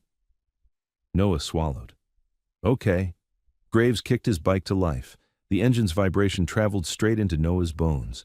They pulled out from behind the dumpsters and rolled onto the road, lights low, moving like shadows through the rain-slick streets. And as they slipped under another overpass, Noah saw it, reflected faintly in a puddle beside the curb. A car behind them, not close enough to be sure, but clean, dark, steady, following without sirens, following like it had all night. Noah's breath caught. He leaned forward, voice tight in Graves's ear. "We're being tailed." Graves didn't look back. He just said one word, calm as a switch flipping. "I know." And the moment he said it, the pack split again. Two bikes peeling off left as decoys, Graves staying center with Noah and Mia, while ahead at the next intersection, a pair of headlights snapped on suddenly, blocking their route like someone had predicted the exact turn they'd take. And Graves leaned the bike hard, aiming straight toward the dark gap between the car and the curb, and Noah realized they weren't riding away from danger anymore. They were riding into a trap. The headlights at the intersection didn't just block the road, they framed it. Two beams perfectly angled, turning the wet asphalt into a bright strip of stage floor. Everything outside that strip stayed dark, perfect for hiding men, perfect for hiding movement, perfect for making anyone in the light look guilty. Graves didn't hesitate. He leaned the bike hard, aiming for the narrow gap between the car's front bumper and the curb, space that looked too tight for metal and a human body to fit through. Noah's stomach dropped. Mia was slumped forward against Graves's chest, wrapped in the leather cut, barely conscious. Noah's arms circled her from behind, holding her like she was the only thing anchoring him to the world. The blocking car's driver's side door cracked open. A boot hit pavement. Noah saw it in the corner of his eye. Someone stepping out into the rain, slow, calm, like they weren't afraid of motorcycles or men with patches. Graves gunned it. The bike shot forward. The person by the car reacted late, lunging toward them with an arm out, as if grabbing Mia would be as easy as grabbing a purse. Graves cut inside, inches from the curb, tire skimming a puddle so deep it splashed up like a wave. Noah felt the bike's handlebar clear the car's bumper by a fraction. Metal grazed metal. A shriek of contact, sparks. They made it, barely. Then something hit the road behind them, sharp and metallic, clattering across the asphalt. Caltrops. Noah realized too late. Someone had thrown them. Little spiked stars designed to shred tires. The decoy bikes peeled off left just ahead, their tires cutting through rain like knives. One of them hit the trap. A tire blew with a sound like a gunshot. The biker fought the wobble, kept it upright for half a second. Then the bike slid sideways, sparks screaming. The rider hit the road and rolled. Noah's throat locked. He started to turn. Graves shouted without looking back. "Don't!" Noah's head snapped forward again. His heart hammered so hard it made him dizzy. Behind them, an engine roared. Car engine, pushing into pursuit. The clean, dark sedan, not the cruiser, the one that had been stalking them. It surged past the intersection, headlights off, moving like it didn't care about being seen. Because it didn't need to. It had already been seen. Graves took a right turn so sharp, Noah felt Mia's weight shift. Noah tightened his arms, keeping her pinned. The bike shot down a narrow street lined with closed shops and chain-link fences. Rainwater sprayed from tires. Streetlights flickered in and out like the city itself was blinking. Scarborough appeared in Noah's peripheral, another bike sliding into formation beside them. The woman rode behind him, body low, steady, eyes scanning every alley mouth. Doc was close too, behind and slightly right, like a guardrail. Graves threw a hand signal, 2 fingers down, then a short jab forward. Scarborough nodded and peeled off. He didn't run away.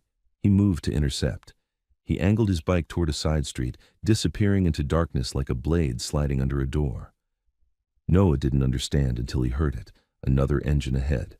Another car further down the main lane, turning in as if it knew their route. They were being herded.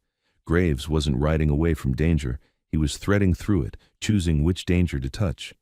A siren wailed somewhere, closer than before, then split into 2 directions. Cops were moving too. The grid was tightening. Noah leaned forward, voice tight in Graves's ear. "They're everywhere." Graves's voice came back cold and calm. "That's why we stopped being predictable."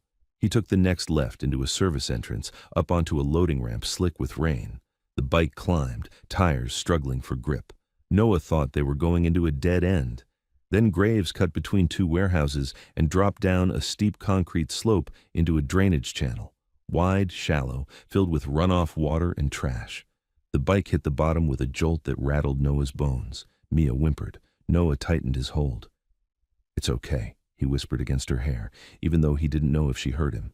They rode in the channel now, below street level, walls on either side high enough to hide them from passing cars. Water sprayed. The sound of the engine bounced off concrete.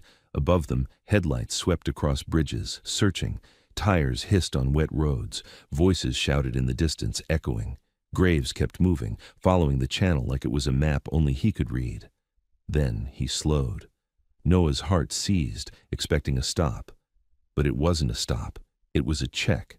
Ahead, under a low bridge, something gleamed in the dim light. Metal stretched across the channel. A chain, not a fence chain. A heavy steel chain strung low, at throat height if you came in fast enough. A trap meant to kill. Graves spotted it in time. He braked hard, tires sliding in wet grit. The bike fishtailed, then stabilized. Scarborough's bike appeared again behind them, stopping close. The woman's voice cut through rain. "They're trying to decapitate us." Noah's stomach turned. He stared at the chain like it was unreal, like this couldn't be happening over a loaf of bread and two kids. Graves's jaw tightened. "It's not about bread," Noah swallowed, tasting metal. "Then what is it?" Graves didn't answer, because now another sound entered the channel, footsteps above on the bridge, multiple, fast. Flashlight beams stabbed downward through gaps in the railing. One beam caught Graves's handlebars, another caught the chrome. A voice shouted from above, harsh and excited. "There! Down there!" Cops? Maybe, or men pretending to be. In the dark, it didn't matter. Doc's voice went tight. "We can't go back. That sedan will be waiting." The woman scanned the chain, then pointed. "There, left side, the anchor's loose." Graves killed the engine completely. The sudden silence was worse than the noise. It made every splash, every breath, every distant siren feel closer. Scarborough slid off his bike and moved toward the chain, quick and low, using the bridge shadow as cover. He pulled a compact tool from his jacket, bolt cutters, heavier than the ones used on the kid's chain. Above, footsteps slammed closer. Flashlights swept more aggressively. "You got 10 seconds, Graves hissed. Noah's muscles screamed from holding Mia. He shifted her slightly so her head rested better against Graves's chest. Her eyes were half open now, unfocused. "Mia," Noah whispered, "stay with me." Mia's lips moved. "Noah." Cold. "I know," he whispered. "Just stay." Scarborough clamped the bolt cutters onto the chain near the anchor point and squeezed. The first squeeze did nothing. The second made the chain creak. A flashlight beam hit Scarborough's hands. A voice above shouted, "Move in! Move in!" Boots pounded down a side stairwell, echoing off concrete. Graves' hand went to his belt, then stopped. He didn't pull a weapon. He didn't want a shooting. Not here. Not with Mia. But he wasn't going to hand them over either. Scarborough squeezed again. The chain snapped with a violent twang. It whipped and slapped the water, sending spray up like a burst. Graves kicked the bike to life. The engine roared, sound exploding in the channel. He shot through the gap Scarborough had made, tires splashing through runoff. Scarborough leapt onto his own bike and followed. Doc and the woman came after, tight and fast. From behind, a flashlight beam pinned them. A shout, then a crack, gunshot or something else, echoing under the bridge. The sound punched Noah's lungs empty. Graves didn't slow. The channel curved. The bike leaned, water sprayed, the concrete walls blurred. Then the channel widened and split, 2 forks. Graves chose the right fork without hesitation. The left fork had a faint glow, streetlights, easy visibility. The right fork went darker, almost tunnel-like. They plunged into darkness. Noah's eyes strained. He could barely see the next 10 feet. Only the faint red glow of the taillight from the bike ahead gave shape to anything. The tunnel opened abruptly into a wide basin near the river, an industrial back edge of the city where warehouses sat like sleeping giants, and the air smelled like wet rust and algae. Graves took a sharp turn behind a line of shipping containers and rolled into a yard that looked abandoned. No signs, no street lamps, no cameras Noah could spot. A metal garage door sat on the far side, half hidden behind stacked pallets. It was painted a dull, chipped color that blended with the night. Graves killed the engine. Silence again, broken only by rain and Mia's breathing. He slid off the bike and lifted Mia carefully, like she weighed nothing. Noah jumped down, legs shaking, then reached for her instinctively. Graves didn't hand her over right away. He looked at Noah first, eyes hard. "You stay close." Noah nodded, throat tight. The woman moved to the garage door, yanked a tarp aside, and revealed a keypad mounted on the wall. She punched a code. The keypad beeped once. Then the garage door rattled and began to rise. The sound seemed impossibly loud in the empty yard. Noah's nerves screamed that anyone within miles would hear it. Inside was darkness, but not empty darkness. Noah smelled oil, stale rubber, and something else. Coffee, old wood, heat. A small generator hummed somewhere. They stepped inside. The garage door started lowering behind them. In the dim interior light, Noah saw it. A long, narrow space with tools on pegboards, spare parts, a battered couch, a folding table. Not a clubhouse, not a home, a hideout. Doc moved immediately, setting his bag down, pulling out blankets and a portable heater. "Get her on the couch," Doc said. Graves laid Mia down. Doc checked her pulse again, then pressed 2 fingers to her neck, his face tightening. "She's borderline," Doc murmured. "We need to warm her core." He pulled a thermal blanket out and wrapped Mia. Mia's eyes fluttered open. She looked at Graves, then Noah, then the ceiling, confused and scared. "Noah?" she whispered. "I'm here," Noah said quickly, kneeling beside her, taking her hand. "I'm right here." Mia's fingers clamped onto his like a lifeline. The woman grabbed a small kettle and set it on a portable burner. She moved fast, all sharp efficiency. Scarborough checked the door seams, the locks, the side exit. Graves stepped away from the couch and turned toward Noah. His voice dropped. "Now we talk." Noah's stomach tightened. He nodded anyway. Graves pointed to the folding table. "Sit." Noah didn't want to move away from Mia. He hesitated. Graves's eyes flicked to Mia, then back. "You can see her from there." Noah stood slowly, every muscle still humming from adrenaline. He sat at the table, keeping his body angled so he could watch Mia. Graves didn't sit. He leaned on the table with both hands, towering slightly, eyes locked on Noah. "Route 9 Motel," Graves said. "Which one?" Noah swallowed. "Sunset Inn." The woman's head snapped up. "The one with the broken S?" Noah nodded. Graves's jaw tightened. "Who booked the room?" "No one," Noah said. "I paid cash." "What name did you give at the desk?" Graves asked. Noah hesitated. "Noah. Just Noah."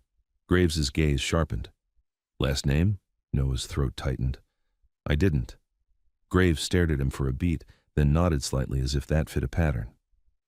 "How did Calder find you?" Graves asked. "Alone. Said he could help us get food alone. Said he could help us get food stamps fast. He asked questions. Where we were from, where we were going. If we had family. I didn't answer much." "And then your card stopped working," Graves said. Noah nodded. Next morning, Doc glanced over from Mia, voice low. "Freeze order." The woman muttered, "Manufactured crisis." Graves's eyes didn't leave Noah. "Did you sign anything?" Noah's stomach dropped. "No." Graves held his stare. "Think." Noah's mind raced. Then he remembered. Calder had pulled out a clipboard, smiling. Told him it was just a contact form. Told him it was so we can expedite. Noah felt sick. I wrote my name and Mia's." Graves' expression hardened. "On what?" "I don't know," Noah said, panic rising. "A form. It had boxes. He told me it wasn't." "It was," the woman said, voice flat. Noah's chest tightened. I thought." Graves cut him off. "Where is it?" Noah shook his head fast. "He took it." Graves leaned closer. "Did you give him your fingerprints? Any ID? Any photo?" Noah's voice came out small. "He took a picture of us. He said it was for the file." The air in the garage tightened, like the walls moved closer. Scarborough's voice was low from the door. "So he already owns the narrative." Doc's jaw clenched. "Photo, name, signature. He can build whatever he wants." Noah felt bile rise. "So what do we do?" Graves stared at him a long moment. Then he reached into his pocket and pulled out his phone, tapped the screen, and slid it across the table toward Noah. On the screen was the missing juvenile alert. Noah and Mia. Their faces, clearer than Noah had ever seen them. The photo Calder took.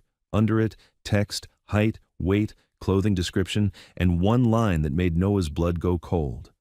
Maybe with violent motorcycle gang. Use caution. Noah's throat closed. That's us. Graves's voice was low and lethal. That's why the cops aimed at you. Noah stared at the screen until his vision blurred. He heard Mia cough softly behind him and spun his head, terrified she was crashing again. Doc was at her side, adjusting the blanket, forcing warm sips into her carefully. Mia's eyes found Noah. She looked scared, confused, exhausted. Noah turned back to Graves, voice breaking. He's going to take her. Graves' eyes stayed hard. He's going to try. Noah's hands trembled on the edge of the table. Why? Why us? Graves didn't answer immediately. He looked at Noah like he was deciding how much truth to drop without breaking him. Then he spoke, slow and controlled. Because kids like you don't have anyone to call, Graves said, and because people like him make money when nobody asks questions. Noah's stomach dropped further. Money? The woman's voice came tight. Placements, paper transfers, charity grants. Some kids get rehomed, some get... Don't, Doc snapped quietly, cutting her off. Noah's skin crawled. Some get what? Graves didn't look away. Some disappear. Noah's breath hitched. He heard the word like a door slamming shut. Mia coughed again, weaker this time, and Noah's head snapped toward her, and in that instant, the garage's side window, small, high up, caught a flicker of light outside. Not lightning, headlights. Slow, controlled, stopping somewhere beyond the containers. Everyone in the room felt it at the same time. You could hear it in the way breathing changed. Scarborough's head lifted. The woman went still. Doc's hand froze mid-adjustment on Mia's blanket. Graves didn't move for a full second. Then he said quietly, without looking toward the window, "They found the garage." Noah's blood turned to ice. The generator hummed. Rain tapped the metal roof. And outside, just beyond the thin steel wall, something heavy scraped against the ground, like someone dragging a tool into place against the door. The scrape outside the wall was slow on purpose, not a slip, not an accident. A tool dragged across wet gravel, then pressed into something solid, metal on metal, testing the garage door like a surgeon testing bone. Noah's throat closed. His eyes flicked to Mia on the couch. She was wrapped in the thermal blanket, cheeks still pale, eyelids heavy. Doc had one hand on her wrist, tracking her pulse like he could will it stronger. The woman moved first. She crossed the garage in 2 silent steps and killed the small lantern, plunging the room into a dim red haze from a single battery light near the back shelves. Scarborough lifted a finger to his lips. Graves didn't whisper. He didn't need to. His voice stayed low enough to be private, but firm enough to cut through panic. "Nobody makes noise," he said. "No phones, no light." Noah's hand went to his pocket instinctively, empty. He'd never had a phone anyway. He had hunger and a sister, and now a war he didn't understand. Outside, the scrape stopped. Then came a new sound. A soft knock. Not loud, not demanding. Like someone didn't want attention. 3 taps, a pause, 2 taps, a code. Graves' eyes narrowed. He looked at Scarborough. Scarborough shook his head once, not theirs. The woman's jaw tightened. "They're trying to make us open it," Doc murmured. "Don't." Mia stirred, half awake. "Noah?" Noah crossed to her instantly, kneeling, taking her hand. "I'm here," he whispered. "Don't talk." Mia nodded weakly, eyes glassy. The knock came again, same pattern. Then a voice drifted through the door, muffled by metal but clear in tone. Pleasant, calm, practiced. "Graves, it's Brent." Noah's stomach turned. Calder's voice sounded different in here, closer, more intimate, like he believed the walls were already his. "We don't want trouble," Calder continued, as if they were negotiating over a parking space. "We just want to resolve the situation. You open the door, you hand the children over, and I make this go away." Graves didn't answer. Calder sighed theatrically. "You know I can stay here all night, and you know the longer this goes, the uglier it gets for you. Police are still searching. I can keep calling in tips. I can keep saying the kids are in danger. Eventually, someone's going to bring tools you don't like." As if on cue, outside the door, a different metallic sound rang out, a short, sharp clink. Bolt cutters. Then another sound, heavier. A crowbar testing the seam. Noah's body tensed so hard his shoulders shook. Graves moved to the table and pulled a paper map out from under a tool tray, spreading it. Not a phone map, an old one with grease smears and handwritten marks. He pointed to a thick black line near the river, then to a thinner one further inland. "We have 2 exits," he murmured to the woman in Scarborough. "Back hatch into the service trench, or through the roof access into the container yard." Scarborough's eyes flicked upward. "Roof is noisy," the woman answered without hesitation. "Service trench floods." Doc looked up from Mia. "She can't climb. She can barely stand." Noah's chest tightened. "I can carry her." Doc's eyes snapped to him. "You're not carrying her through a flooded trench if she's already borderline. She needs warm, steady air, not cold water." Noah swallowed hard. "Then what do we do?" Graves looked at Noah, then at Mia. His expression tightened like he hated the reality too. Outside, Calder kept talking, voice still calm, still smiling. "Noah," he called through the door. "I know you're in there. You can end this. You can be a good big brother. Bring Mia to me. I'll feed her. I'll get her to a doctor. You don't owe those men anything." Noah's hands clenched into fists. His voice shook. "Stop talking to me." Calder chuckled softly. "You're scared. I understand, but you're smart, Noah. Smarter than this. You know how this ends if you stay." The crowbar outside creaked harder now, biting into the seam. The garage door shuddered. Mia whimpered. Noah leaned over her, shielding her with his body. "It's okay," he whispered, even though it wasn't. Graves raised a hand toward Noah, quiet command. "Noah," Graves said, low. "You do not speak to him again. You look at me. You listen to me." Noah forced his gaze up. Graves' eyes were hard, controlled. But behind that was something else. Recognition. Like he'd seen this exact moment from the other side of a door once in his life. "They want you to make the decision for them," Graves said. "If you walk out, it's clean. No break-in, no evidence, just a rescued child story." Noah's throat tightened. "So we can't let them make it clean." Graves nodded once. "Exactly." The woman leaned in. "We need proof, not later, now." Doc's voice came tight. "We don't have time to build a case while they're prying the door." Graves's gaze slid to the side wall, toward a small metal locker. He walked to it, opened it, and pulled out a compact body camera. Old, scratched, but functional. Noah's eyes widened. "You have that?" Graves clipped it to his shirt without explaining. "We've dealt with liars before."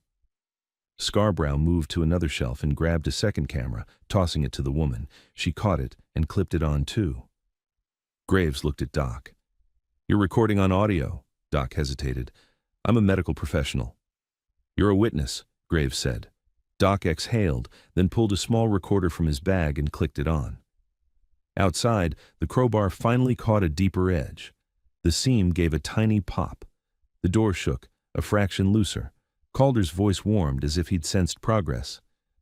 "That's good," he said softly. "We're getting somewhere." Noah's blood ran cold. The woman whispered, "He's enjoying this." Graves didn't deny it. He looked at Noah again, voice controlled. "Tell me one thing," Graves said. "When Calder came to your motel room, did anyone else come after? Anybody you didn't recognize?" Noah's mind raced. Motel hallway, knock, lanyard, smile. Then later that night, footsteps outside, a car idling too long, a shadow passing the curtain. Noah swallowed. "There was a guy," he whispered, "not Calder. He stood near the ice machine. He kept looking at our door." Graves's jaw tightened. "That's his muscle." Noah nodded, sick. "He had a tattoo on his hand, like a little crown." The woman's eyes sharpened. "Crown tattoo." Scarborough's face hardened. "That's local. That's not a state worker." Graves looked at the map again, thinking fast. "If Crown is here, we're not dealing with paperwork anymore. We're dealing with extraction." Noah's mouth went dry. "Extraction means they'll just take her." "Yes," Graves said. The garage door shuddered again. A hinge squealed. Mia stirred and whispered, "Noah, I'm hungry." Noah's throat tightened so hard he couldn't answer. Doc leaned close to Mia, voice soft. "I know, sweetheart. We're getting you food. Just hold on." Mia's eyes fluttered, then fixed on Noah. "Promise?" Noah swallowed, voice cracked. Promise. Graves's gaze hardened like that promise landed on him too. He stepped to the side door, the one leading to the service trench, and tested the handle. It opened an inch. Cold air pushed in, damp and metallic. He closed it again silently. Then he moved to the far corner and pulled a tarp away from a low hatch in the floor, flush with concrete, almost invisible if you didn't know it was there. Scarborough crouched beside him. "You sure?" Graves nodded once. "Only way she stays warm is if we move fast and keep her covered." Doc's voice went tight. "Where does it go?" "Drain tunnel," Graves said. "Runs under the container yard. Comes up 2 blocks away in an old maintenance room. No line of sight, no road access." The woman looked at Mia, calculating. "Can she fit?" "She's small," Doc said, "but she's weak." Noah stood. "I'll carry her," Doc snapped. "No bouncing. Keep her stable." Noah nodded hard, already sliding his arms under Mia carefully, lifting her like she was glass. Mia didn't fight. She just clung weakly to his shoulder, face pressed into leather and thermal foil. The moment Noah stood with Mia in his arms, the garage door outside gave a deeper groan. The crowbar had found leverage. Calder's voice sharpened slightly, excitement bleeding through the calm. "We're coming in now," he called. "Don't make the children witness something traumatic, Graves." Graves muttered, "He says traumatic like it's a product." Scarborough gripped the hatch handle and lifted. Cold air rushed up from below, smelling like river water and rust. Darkness yawned under the garage floor. Graves pointed. "Down." The woman went first, feet disappearing into the hatch, then her shoulders. Scarborough followed, tool bag slung. Doc crouched next, looking up at Noah.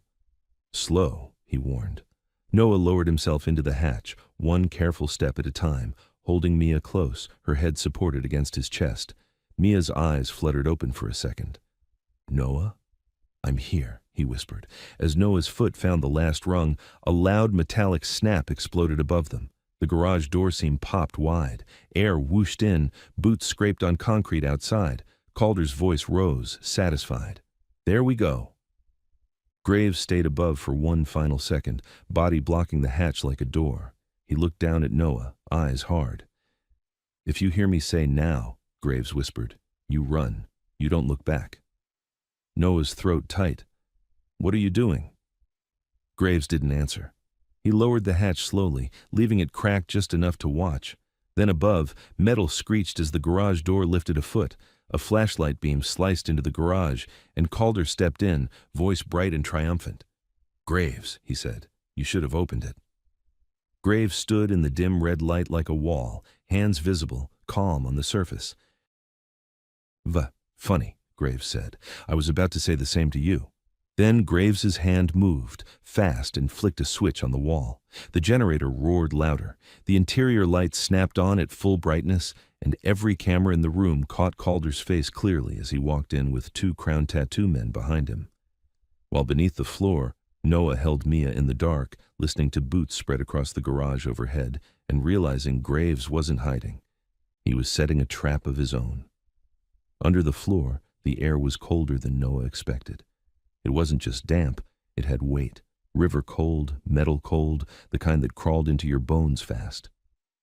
Noah kept Mia pressed to his chest, the thermal blanket crinkling softly every time she breathed. He tried to make his own breathing silent, tried to make his heartbeat silent too. Above them, the garage filled with footsteps. Calder's voice carried down through the hatch crack like it owned the space. "Well," Calder said, pleasant, "look at you. So cooperative when you have to be." One of the crown tattoo men laughed under his breath, a thick, ugly sound, boots spread out, purposeful, not searching randomly, clearing. Noah closed his eyes and counted the steps, 2 moving left toward the tool wall, 1 moving deeper toward the couch, Calder staying central. Graves' voice came back, steady as stone. "You brought your friends," Calder replied, still warm. "You brought yours." A chair scraped. Someone set the folder down on the table. Noah's mouth went dry. "If they found the hatch," Mia shifted slightly. Noah tightened his hold. Her forehead felt hot now, then cold a second later. Doc had said borderline. Noah didn't know what that meant exactly, but he could hear it in Doc's voice. One wrong move, one more shock, and she'd crash. Above, a crowned man said, "Where are the kids?" Calder answered casually. "They're here. They didn't get far." Noah's stomach dropped. He didn't know if Calder was bluffing or if he'd truly seen them go down. Graves said, "You're not taking anyone." Calder's tone turned almost sympathetic. "You say that like you have a choice." Then Calder's voice sharpened, the first crack in the calm. "Check the back," he ordered. Boots shifted toward the far corner, toward the tarp area. Noah's throat closed. The tunnel ladder under his foot felt slippery. He adjusted his grip on Mia, pressing her closer. Her eyelashes fluttered. "Noah," she whispered, faint. Noah leaned his mouth to her ear. "Shh, I'm here." A pause above, then the sound of fabric being yanked, the tarp. Noah's vision tunneled, then Graves spoke, louder, too loud. "Hands off my property," a crowned man snorted. "Your property?" Calder chuckled. "He's sensitive, ignore him." Another scrape, metal dragged, like a crowbar being set down, like a tool being picked up. Noah's mind raced. If they opened the hatch, then Graves's voice snapped into something else, command. Now. The word hit Noah like an electric shock. He didn't think. He moved. Noah turned in the tunnel, one careful step down the ladder, then another, carrying Mia so her head didn't bounce. He could feel her heartbeat against his arm, fast, weak. The tunnel was narrow, concrete damp under his shoes. Water ran in a thin stream along the side, cold and shallow. Ahead, the woman's silhouette moved fast, guiding. Scarborough was behind her, one hand on the wall, tool bag swinging. Doc stayed close behind Noah, keeping a steady hand near Mia's back so she wouldn't jolt. They moved in silence, only the soft slap of water and the crinkle of the thermal blanket. Above them, the garage erupted. A sudden crash, metal on metal. Graves' voice rose, sharp, and for the first time, Noah heard real anger. "You want the kids?" Graves barked. "Say it on camera." Calder laughed, but it wasn't relaxed anymore. It was tight. "Stop recording me." Graves again, louder. "Say it. You're here for the children." "You're here to take them," a crowned man cursed. "Boss, this is—" Calder's voice snapped, ugly now. "Shut up." The tunnel ahead opened slightly, revealing a rusted maintenance corridor with pipes overhead. The woman pointed left. "Keep going," she whispered. "No stopping." Noah nodded, sweat cold on his spine. Behind them, above ground, something slammed, like a body hitting a table. Then Scarborough muttered under his breath, pleased. "Good. Keep 'em loud." Doc's voice was tight. Mia's breathing's shallow. Noah's panic flared. He glanced down. Mia's lips were pale, parted slightly. She wasn't crying anymore. She wasn't even trembling. That was worse. "Mia," Noah whispered urgently. "Hey, look at me." Her eyes didn't open. Noah's chest squeezed. "Mia." Doc moved instantly, stepping in close, fingers on her neck. "Keep walking," Doc whispered. "Don't stop. Talk to her." Noah's throat burned. "Mia, please, please stay with me. You promised." Doc pulled out the sugar bottle, popped the cap, and tipped a tiny drop onto Mia's tongue carefully. "Come on," he murmured, voice low but commanding. "Come on." Mia's throat twitched once. Noah exhaled a shaking breath he didn't know he'd been holding. Behind them, in the distance, voices echoed again, muffled now through concrete. Calder. "Where are they?" A crowned man. "They're gone." Graves. "You came here for kids. Say it." Calder. "I came here to stop you." Graves. "From what? Feeding them?" A thud, a sharp inhale. Then Calder's voice, strained, furious, too real. "I'm taking those kids whether you like it or not." The words dropped into the tunnel like poison. Noah's stomach turned, even though Calder was far away now, because the cameras would have caught it, because Graves had forced him to say the part he usually kept hidden under paper. The woman's whisper came tight. "We got it." Scarborough's voice was low. "Now we just need to live long enough to use it." They reached a metal door at the end of the corridor, old green paint peeling. The woman pushed it open. A burst of colder air hit them, carrying the smell of river and open space. They stepped into a maintenance room, dark, cramped, then out through a second door into the container yard 2 blocks away, exactly as Graves had said. The rain was lighter here. The city noise was distant. For a moment, it felt like they'd slipped out of the world. Noah's legs shook from carrying Mia. His arms felt numb, but he didn't put her down. Doc touched Noah's elbow. "We need to get her warm again," he whispered. "Now." The woman looked down the street, scanning.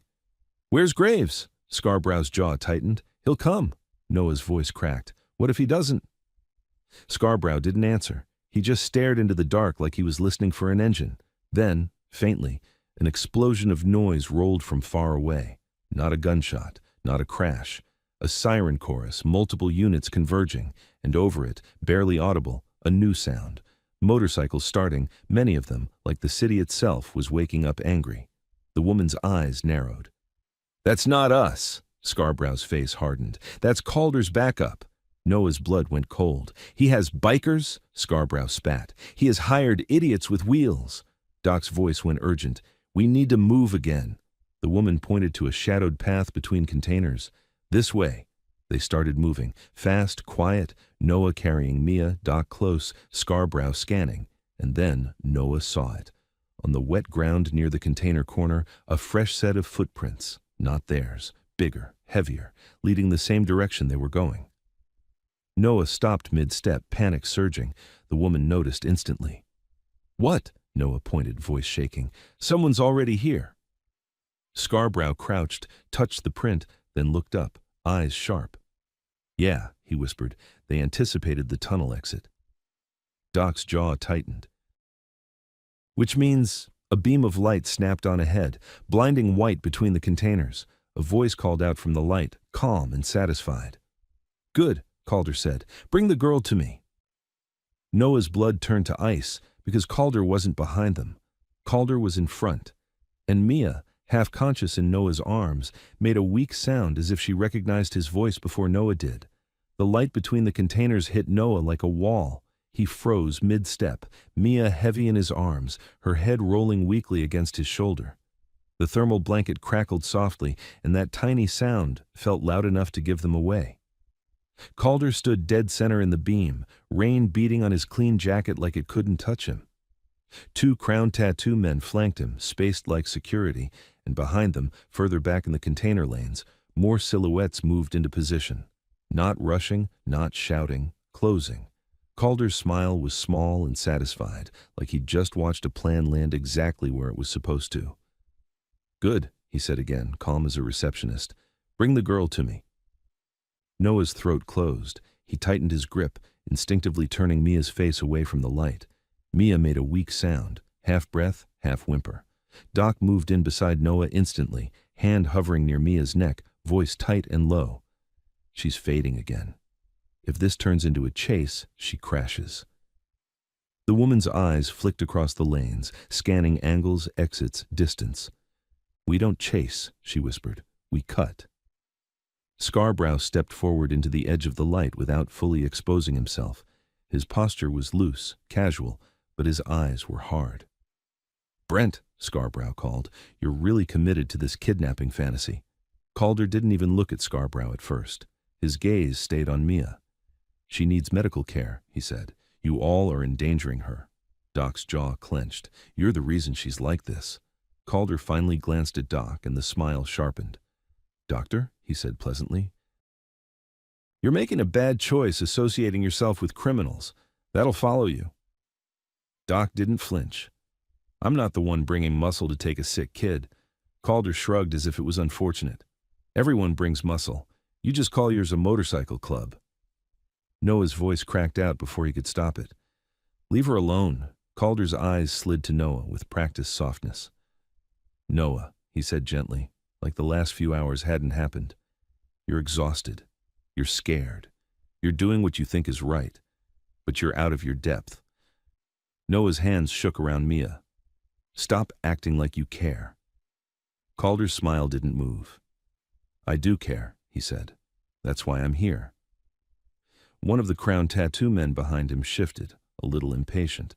He reached into his pocket and pulled out zip ties again, black plastic loops that looked harmless until you remembered what they did. The woman's voice went icy. Put those away. Calder didn't look at the man, but his tone changed, barely. Not yet, he said. Not yet. Noah felt that like a threat with a schedule. A distant rumble rolled through the yard, multiple engines, not close enough to see yet, but close enough to feel. Scarborough's face hardened. There's your backup. Calder's smile widened as if he was proud of it. I like being prepared. Noah's mind raced. They were boxed in by containers. Behind them was the maintenance room exit they'd just used, already compromised if Calder was here. To the sides were lanes that led to who knows what, all of them perfect for ambush. Graves wasn't here, and Calder knew it. Calder took one slow step forward, palms open to look harmless. "Hand her over," he said, still calm. "I'll have paramedics on her in 10 minutes.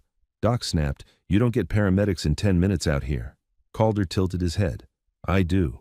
That sentence landed heavy, like he had resources Noah couldn't even imagine. Mia stirred in Noah's arms. Her eyes fluttered open and found the light.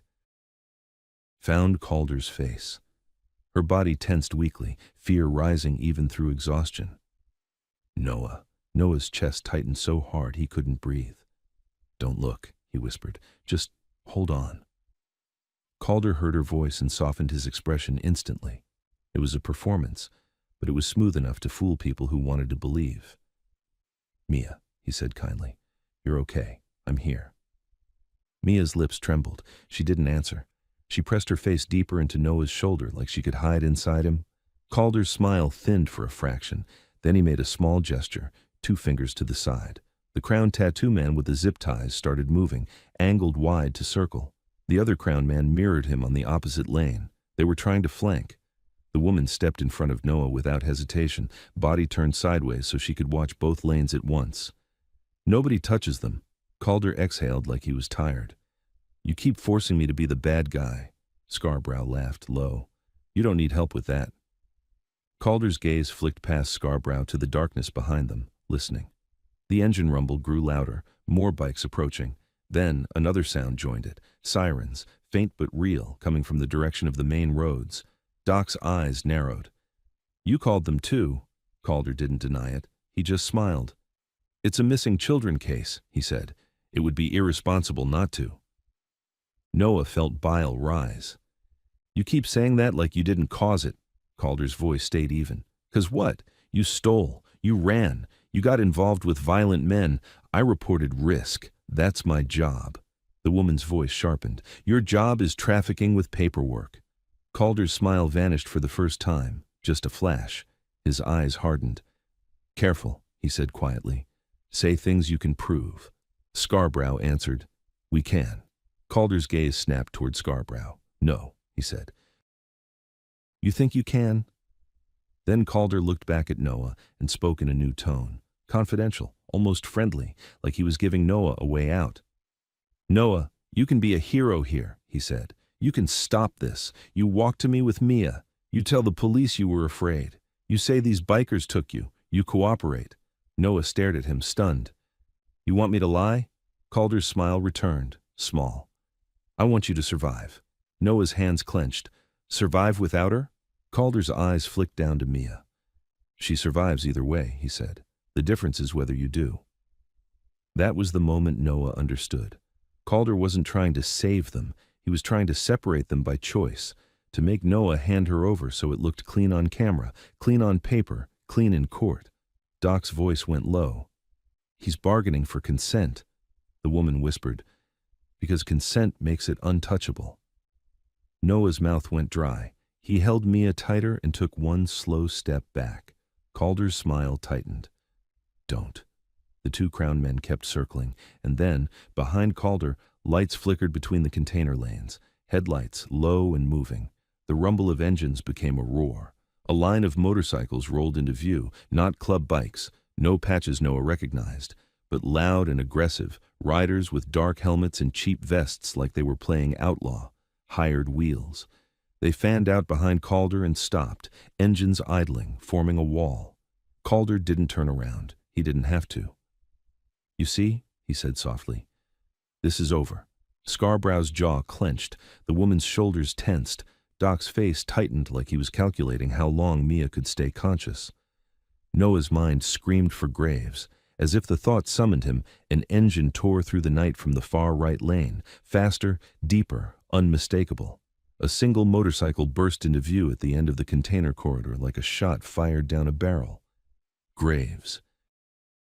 He came in hard, headlight off until the last second, then it snapped on and blinded the lane for a heartbeat. He didn't slow, he didn't speak. He drove straight at the line of hired riders. The hired bikes flinched and shifted instinctively, and Graves used that half-second. He cut between two of them with inches to spare and slid his bike sideways across the wet ground, stopping perpendicular, blocking Calder's direct path like a barricade made of steel and anger. Graves stood up, helmet still on, and pulled it off with one sharp motion. His eyes went straight to Mia, then to Noah, then to Calder. "You're early," Calder said, as if Graves had arrived for an appointment. Graves' voice was low and dangerous. "You're loud." Calder smiled, but it didn't reach his eyes now. "I had to be. You like tunnels." Graves stepped forward one slow pace. "I like truth," he said. Calder chuckled. "Then you're in the wrong city." Graves didn't bite. He glanced at Scarborough and the woman, a quick look that was a command without words. Then he looked at Doc. "Her status?" Graves asked. Doc's answer was immediate. "She needs warmth and sugar, and she needs it now. Another shock like this and she drops." Graves's jaw tightened. He looked back at Calder. "Hear that?" Calder's smile stayed. "That's why she comes with me." Graves's voice hardened. "No." Calder finally let a hint of irritation show.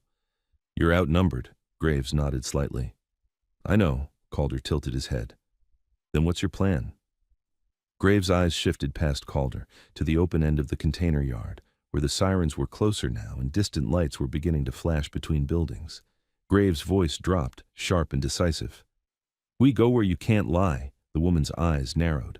"Graves—" "No time," Graves said. He looked at Noah. "Can you walk and carry her another 2 minutes?" Noah swallowed hard.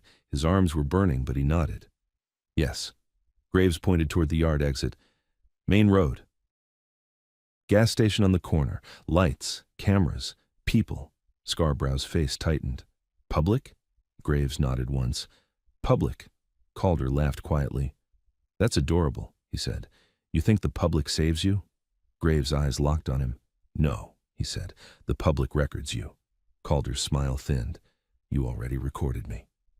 Graves's voice didn't change. "I want you recorded where you can't bury it, with witnesses you can't buy in 5 minutes." Calder's gaze flicked toward the sirens, calculating. "And you think you get there?" Graves stepped forward another pace. "We will." Calder lifted his hand slightly, and the hired riders' engines revved, rising like a growl. Graves didn't flinch. He raised his voice, not shouting, but projecting so everyone could hear, including the men around Calder. "Brent," Graves said clearly, "tell them why you're here." Calder smiled and shook his head. "We're done with this." Graves took a step toward the exit. Scarborough moved with him. The woman moved with him. Doc stayed tight to Mia's side. Noah moved last, dragging his feet through mud and water, holding Mia with everything left in him. Calder watched them go, too calm. Then he spoke, not to Graves, but to the riders behind him. "Stop them." The hired bikes surged forward, and at the same moment, from the far end of the yard, police lights flashed bright between the containers as a cruiser's spotlight snapped on, washing the whole scene in white, pinning Noah, Mia, Graves, Calder, and a wall of motorcycles in the same beam, while the loudspeaker blared, "Everyone freeze!" And Noah felt Mia go suddenly limp in his arms as Graves threw one hand up and stepped forward into the light and said, "Officer," just as Calder raised his voice over the siren chorus, "that man has my children." And Noah realized the first person to speak next would decide everything. The spotlight pinned them so hard, Noah felt like the air itself had hands. Mia went limp in his arms, her weight suddenly dead, her head rolling against his elbow. Noah's stomach lurched. "Mia!" he choked out. Doc surged in instantly, hands on Mia's neck and jaw, voice sharp. "Airway! Keep her upright!" Noah adjusted her, panic shaking his whole body. Mia's eyelids fluttered but didn't open. The loudspeaker barked again, closer, harsher. "Everyone freeze! Hands where I can see them!" Graves stepped forward into the beam with both hands raised, palms open. He moved slow, controlled, making himself the obvious target so the spotlight stayed on him and off Mia. "Officer," Graves called clear and loud, "there are 2 sick children here. We are trying to get them medical care." Calder cut over him instantly, louder, sharper, perfectly panicked. "That man has my children. He kidnapped them. He has a gang."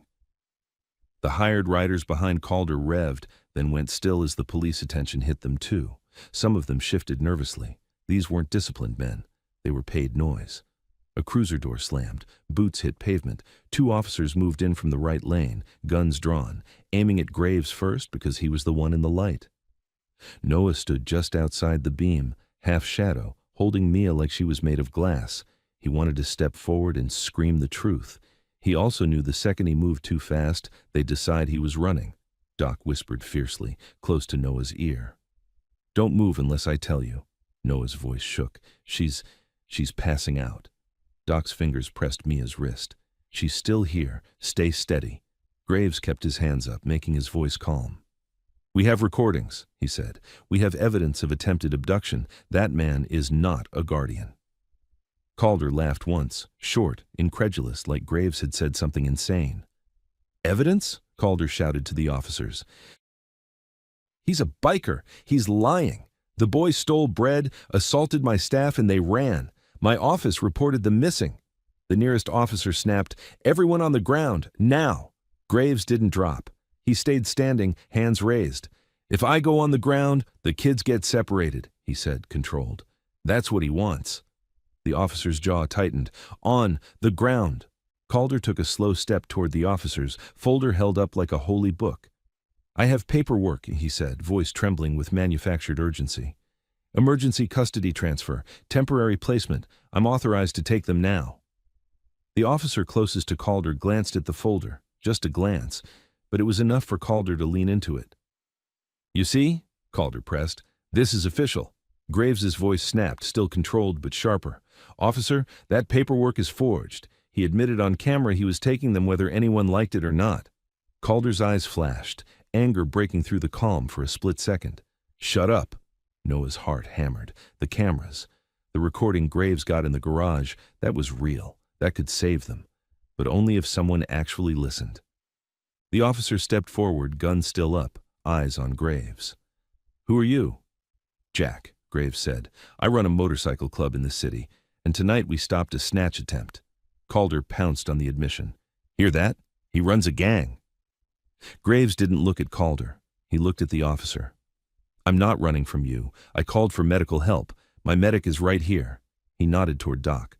"Look at the girl. She's dehydrated, malnourished, borderline hypothermic."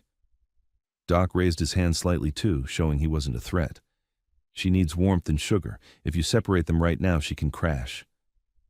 The officer hesitated. Just a fraction. Calder felt it and pushed harder. "Officer, this is a manipulation tactic. They're using the child to buy time. They assaulted my employee." He pointed at Noah.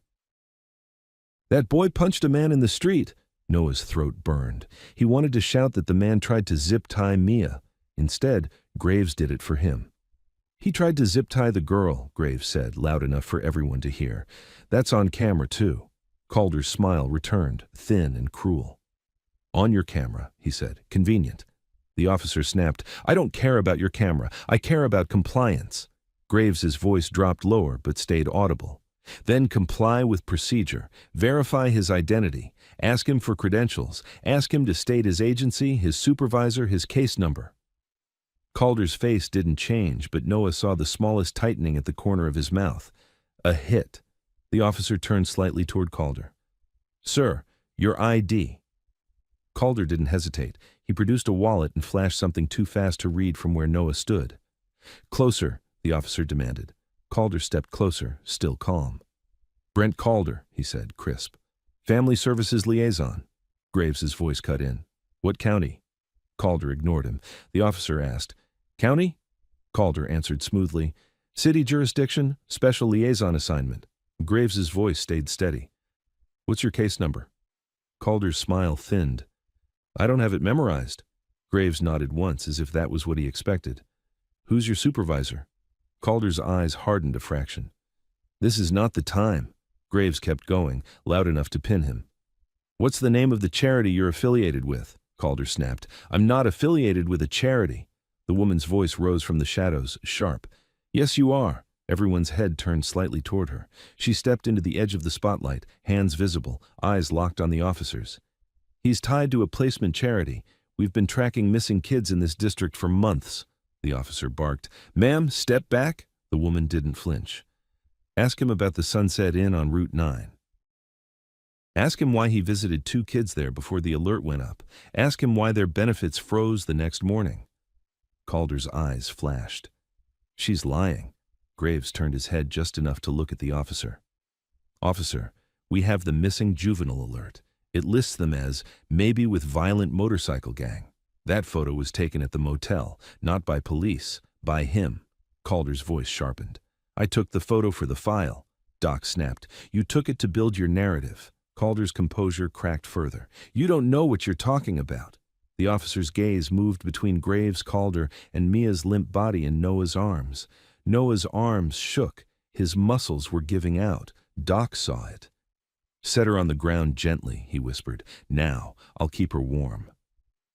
Noah lowered Mia carefully onto the wet asphalt, kneeling beside her, wrapping the thermal blanket tighter, pressing his body heat to her side.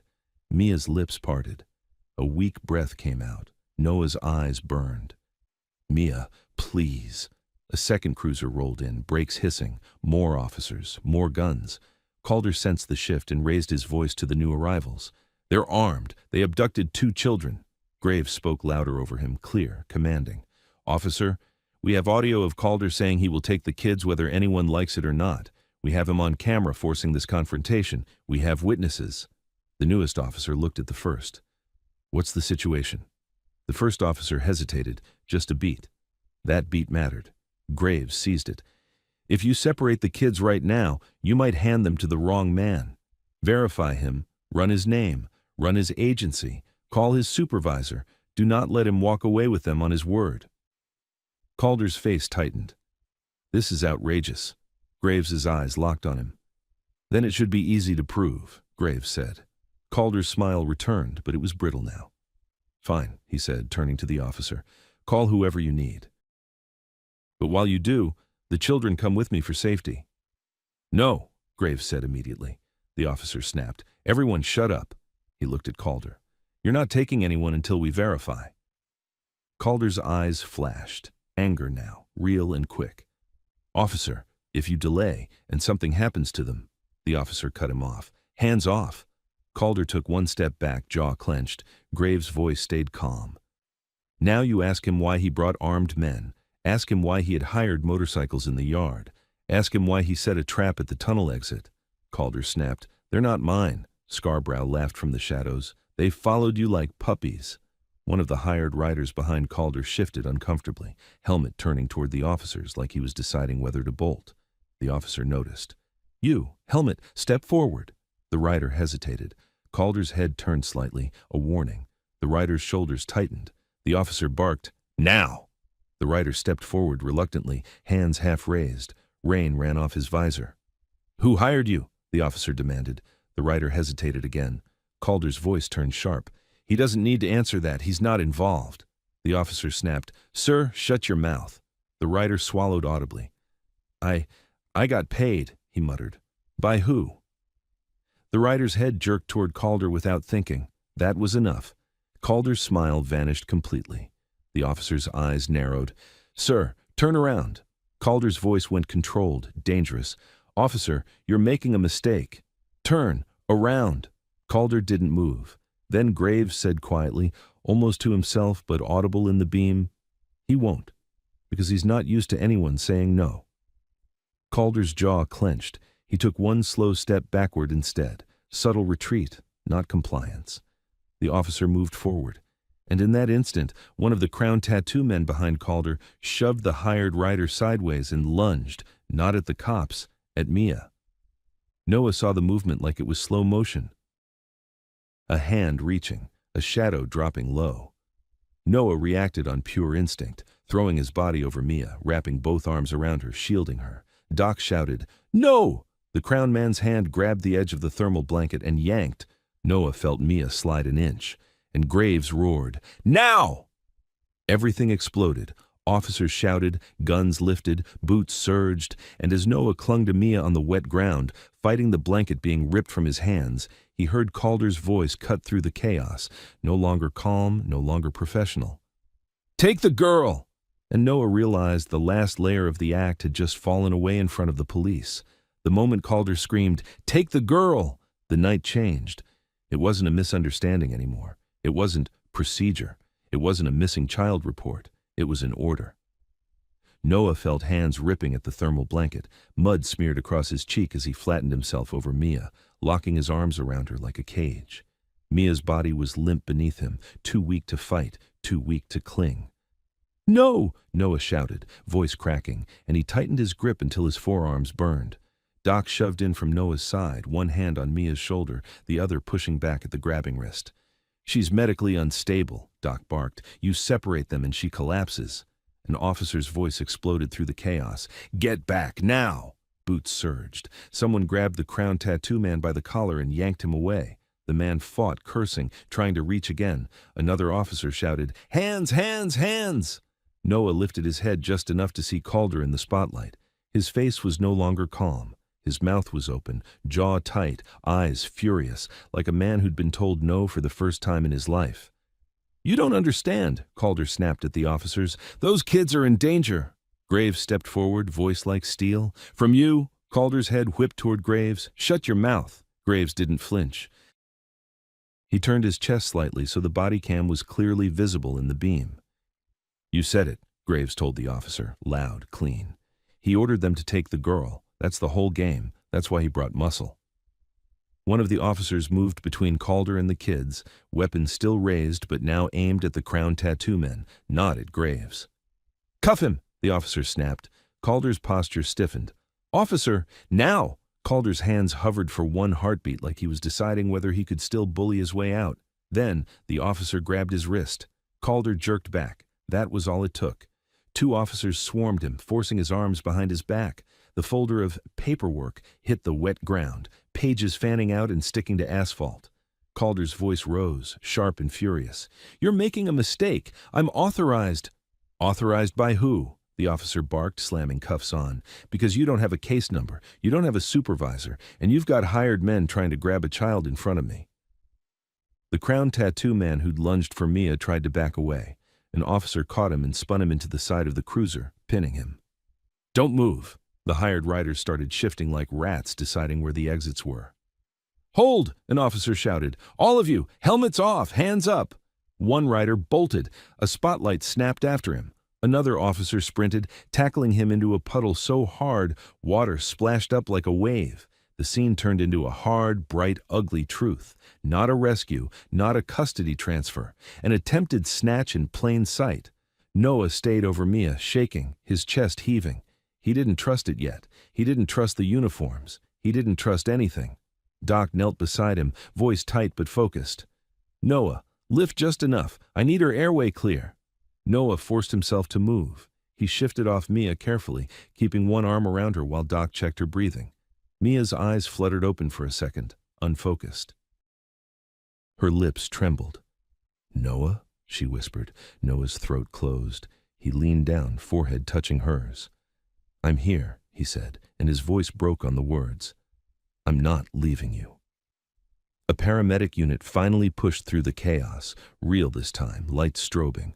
A woman in a rain jacket knelt and started warming packs, checking vitals, speaking fast into a radio. Doc spoke to her immediately, crisp and professional, giving the facts like bullets. Dehydration, malnutrition, hypothermia risk, stress collapse. The paramedic nodded once. "We're taking her now." Noah flinched. "No!" Doc grabbed Noah's shoulder, grounding him. "You go with her," he said. "You keep your hand on her the whole time, you hear me?" Noah looked at the paramedic, desperate. "He comes with her," Doc said firmly. "He's her only stable contact right now." The paramedic hesitated, then nodded. "Fine, but we move." They lifted Mia onto a stretcher. Mia tried to reach for Noah weakly. Noah grabbed her hand instantly, fingers locking. "I'm here," he repeated. "I'm right here."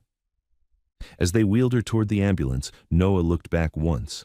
Calder was on his knees by the cruiser, cuffed, face twisted in rage. Rain ran down his cheeks like tears he didn't deserve. An officer picked up Calder's folder with gloved hands, flipping the top page once, then holding it up to another officer. "That stamp's fake," the second officer muttered. Calder shouted, straining against the cuffs, voice cracking with fury. "You can't do this. You have no idea who you're protecting." Graves stepped closer, calm now, almost cold.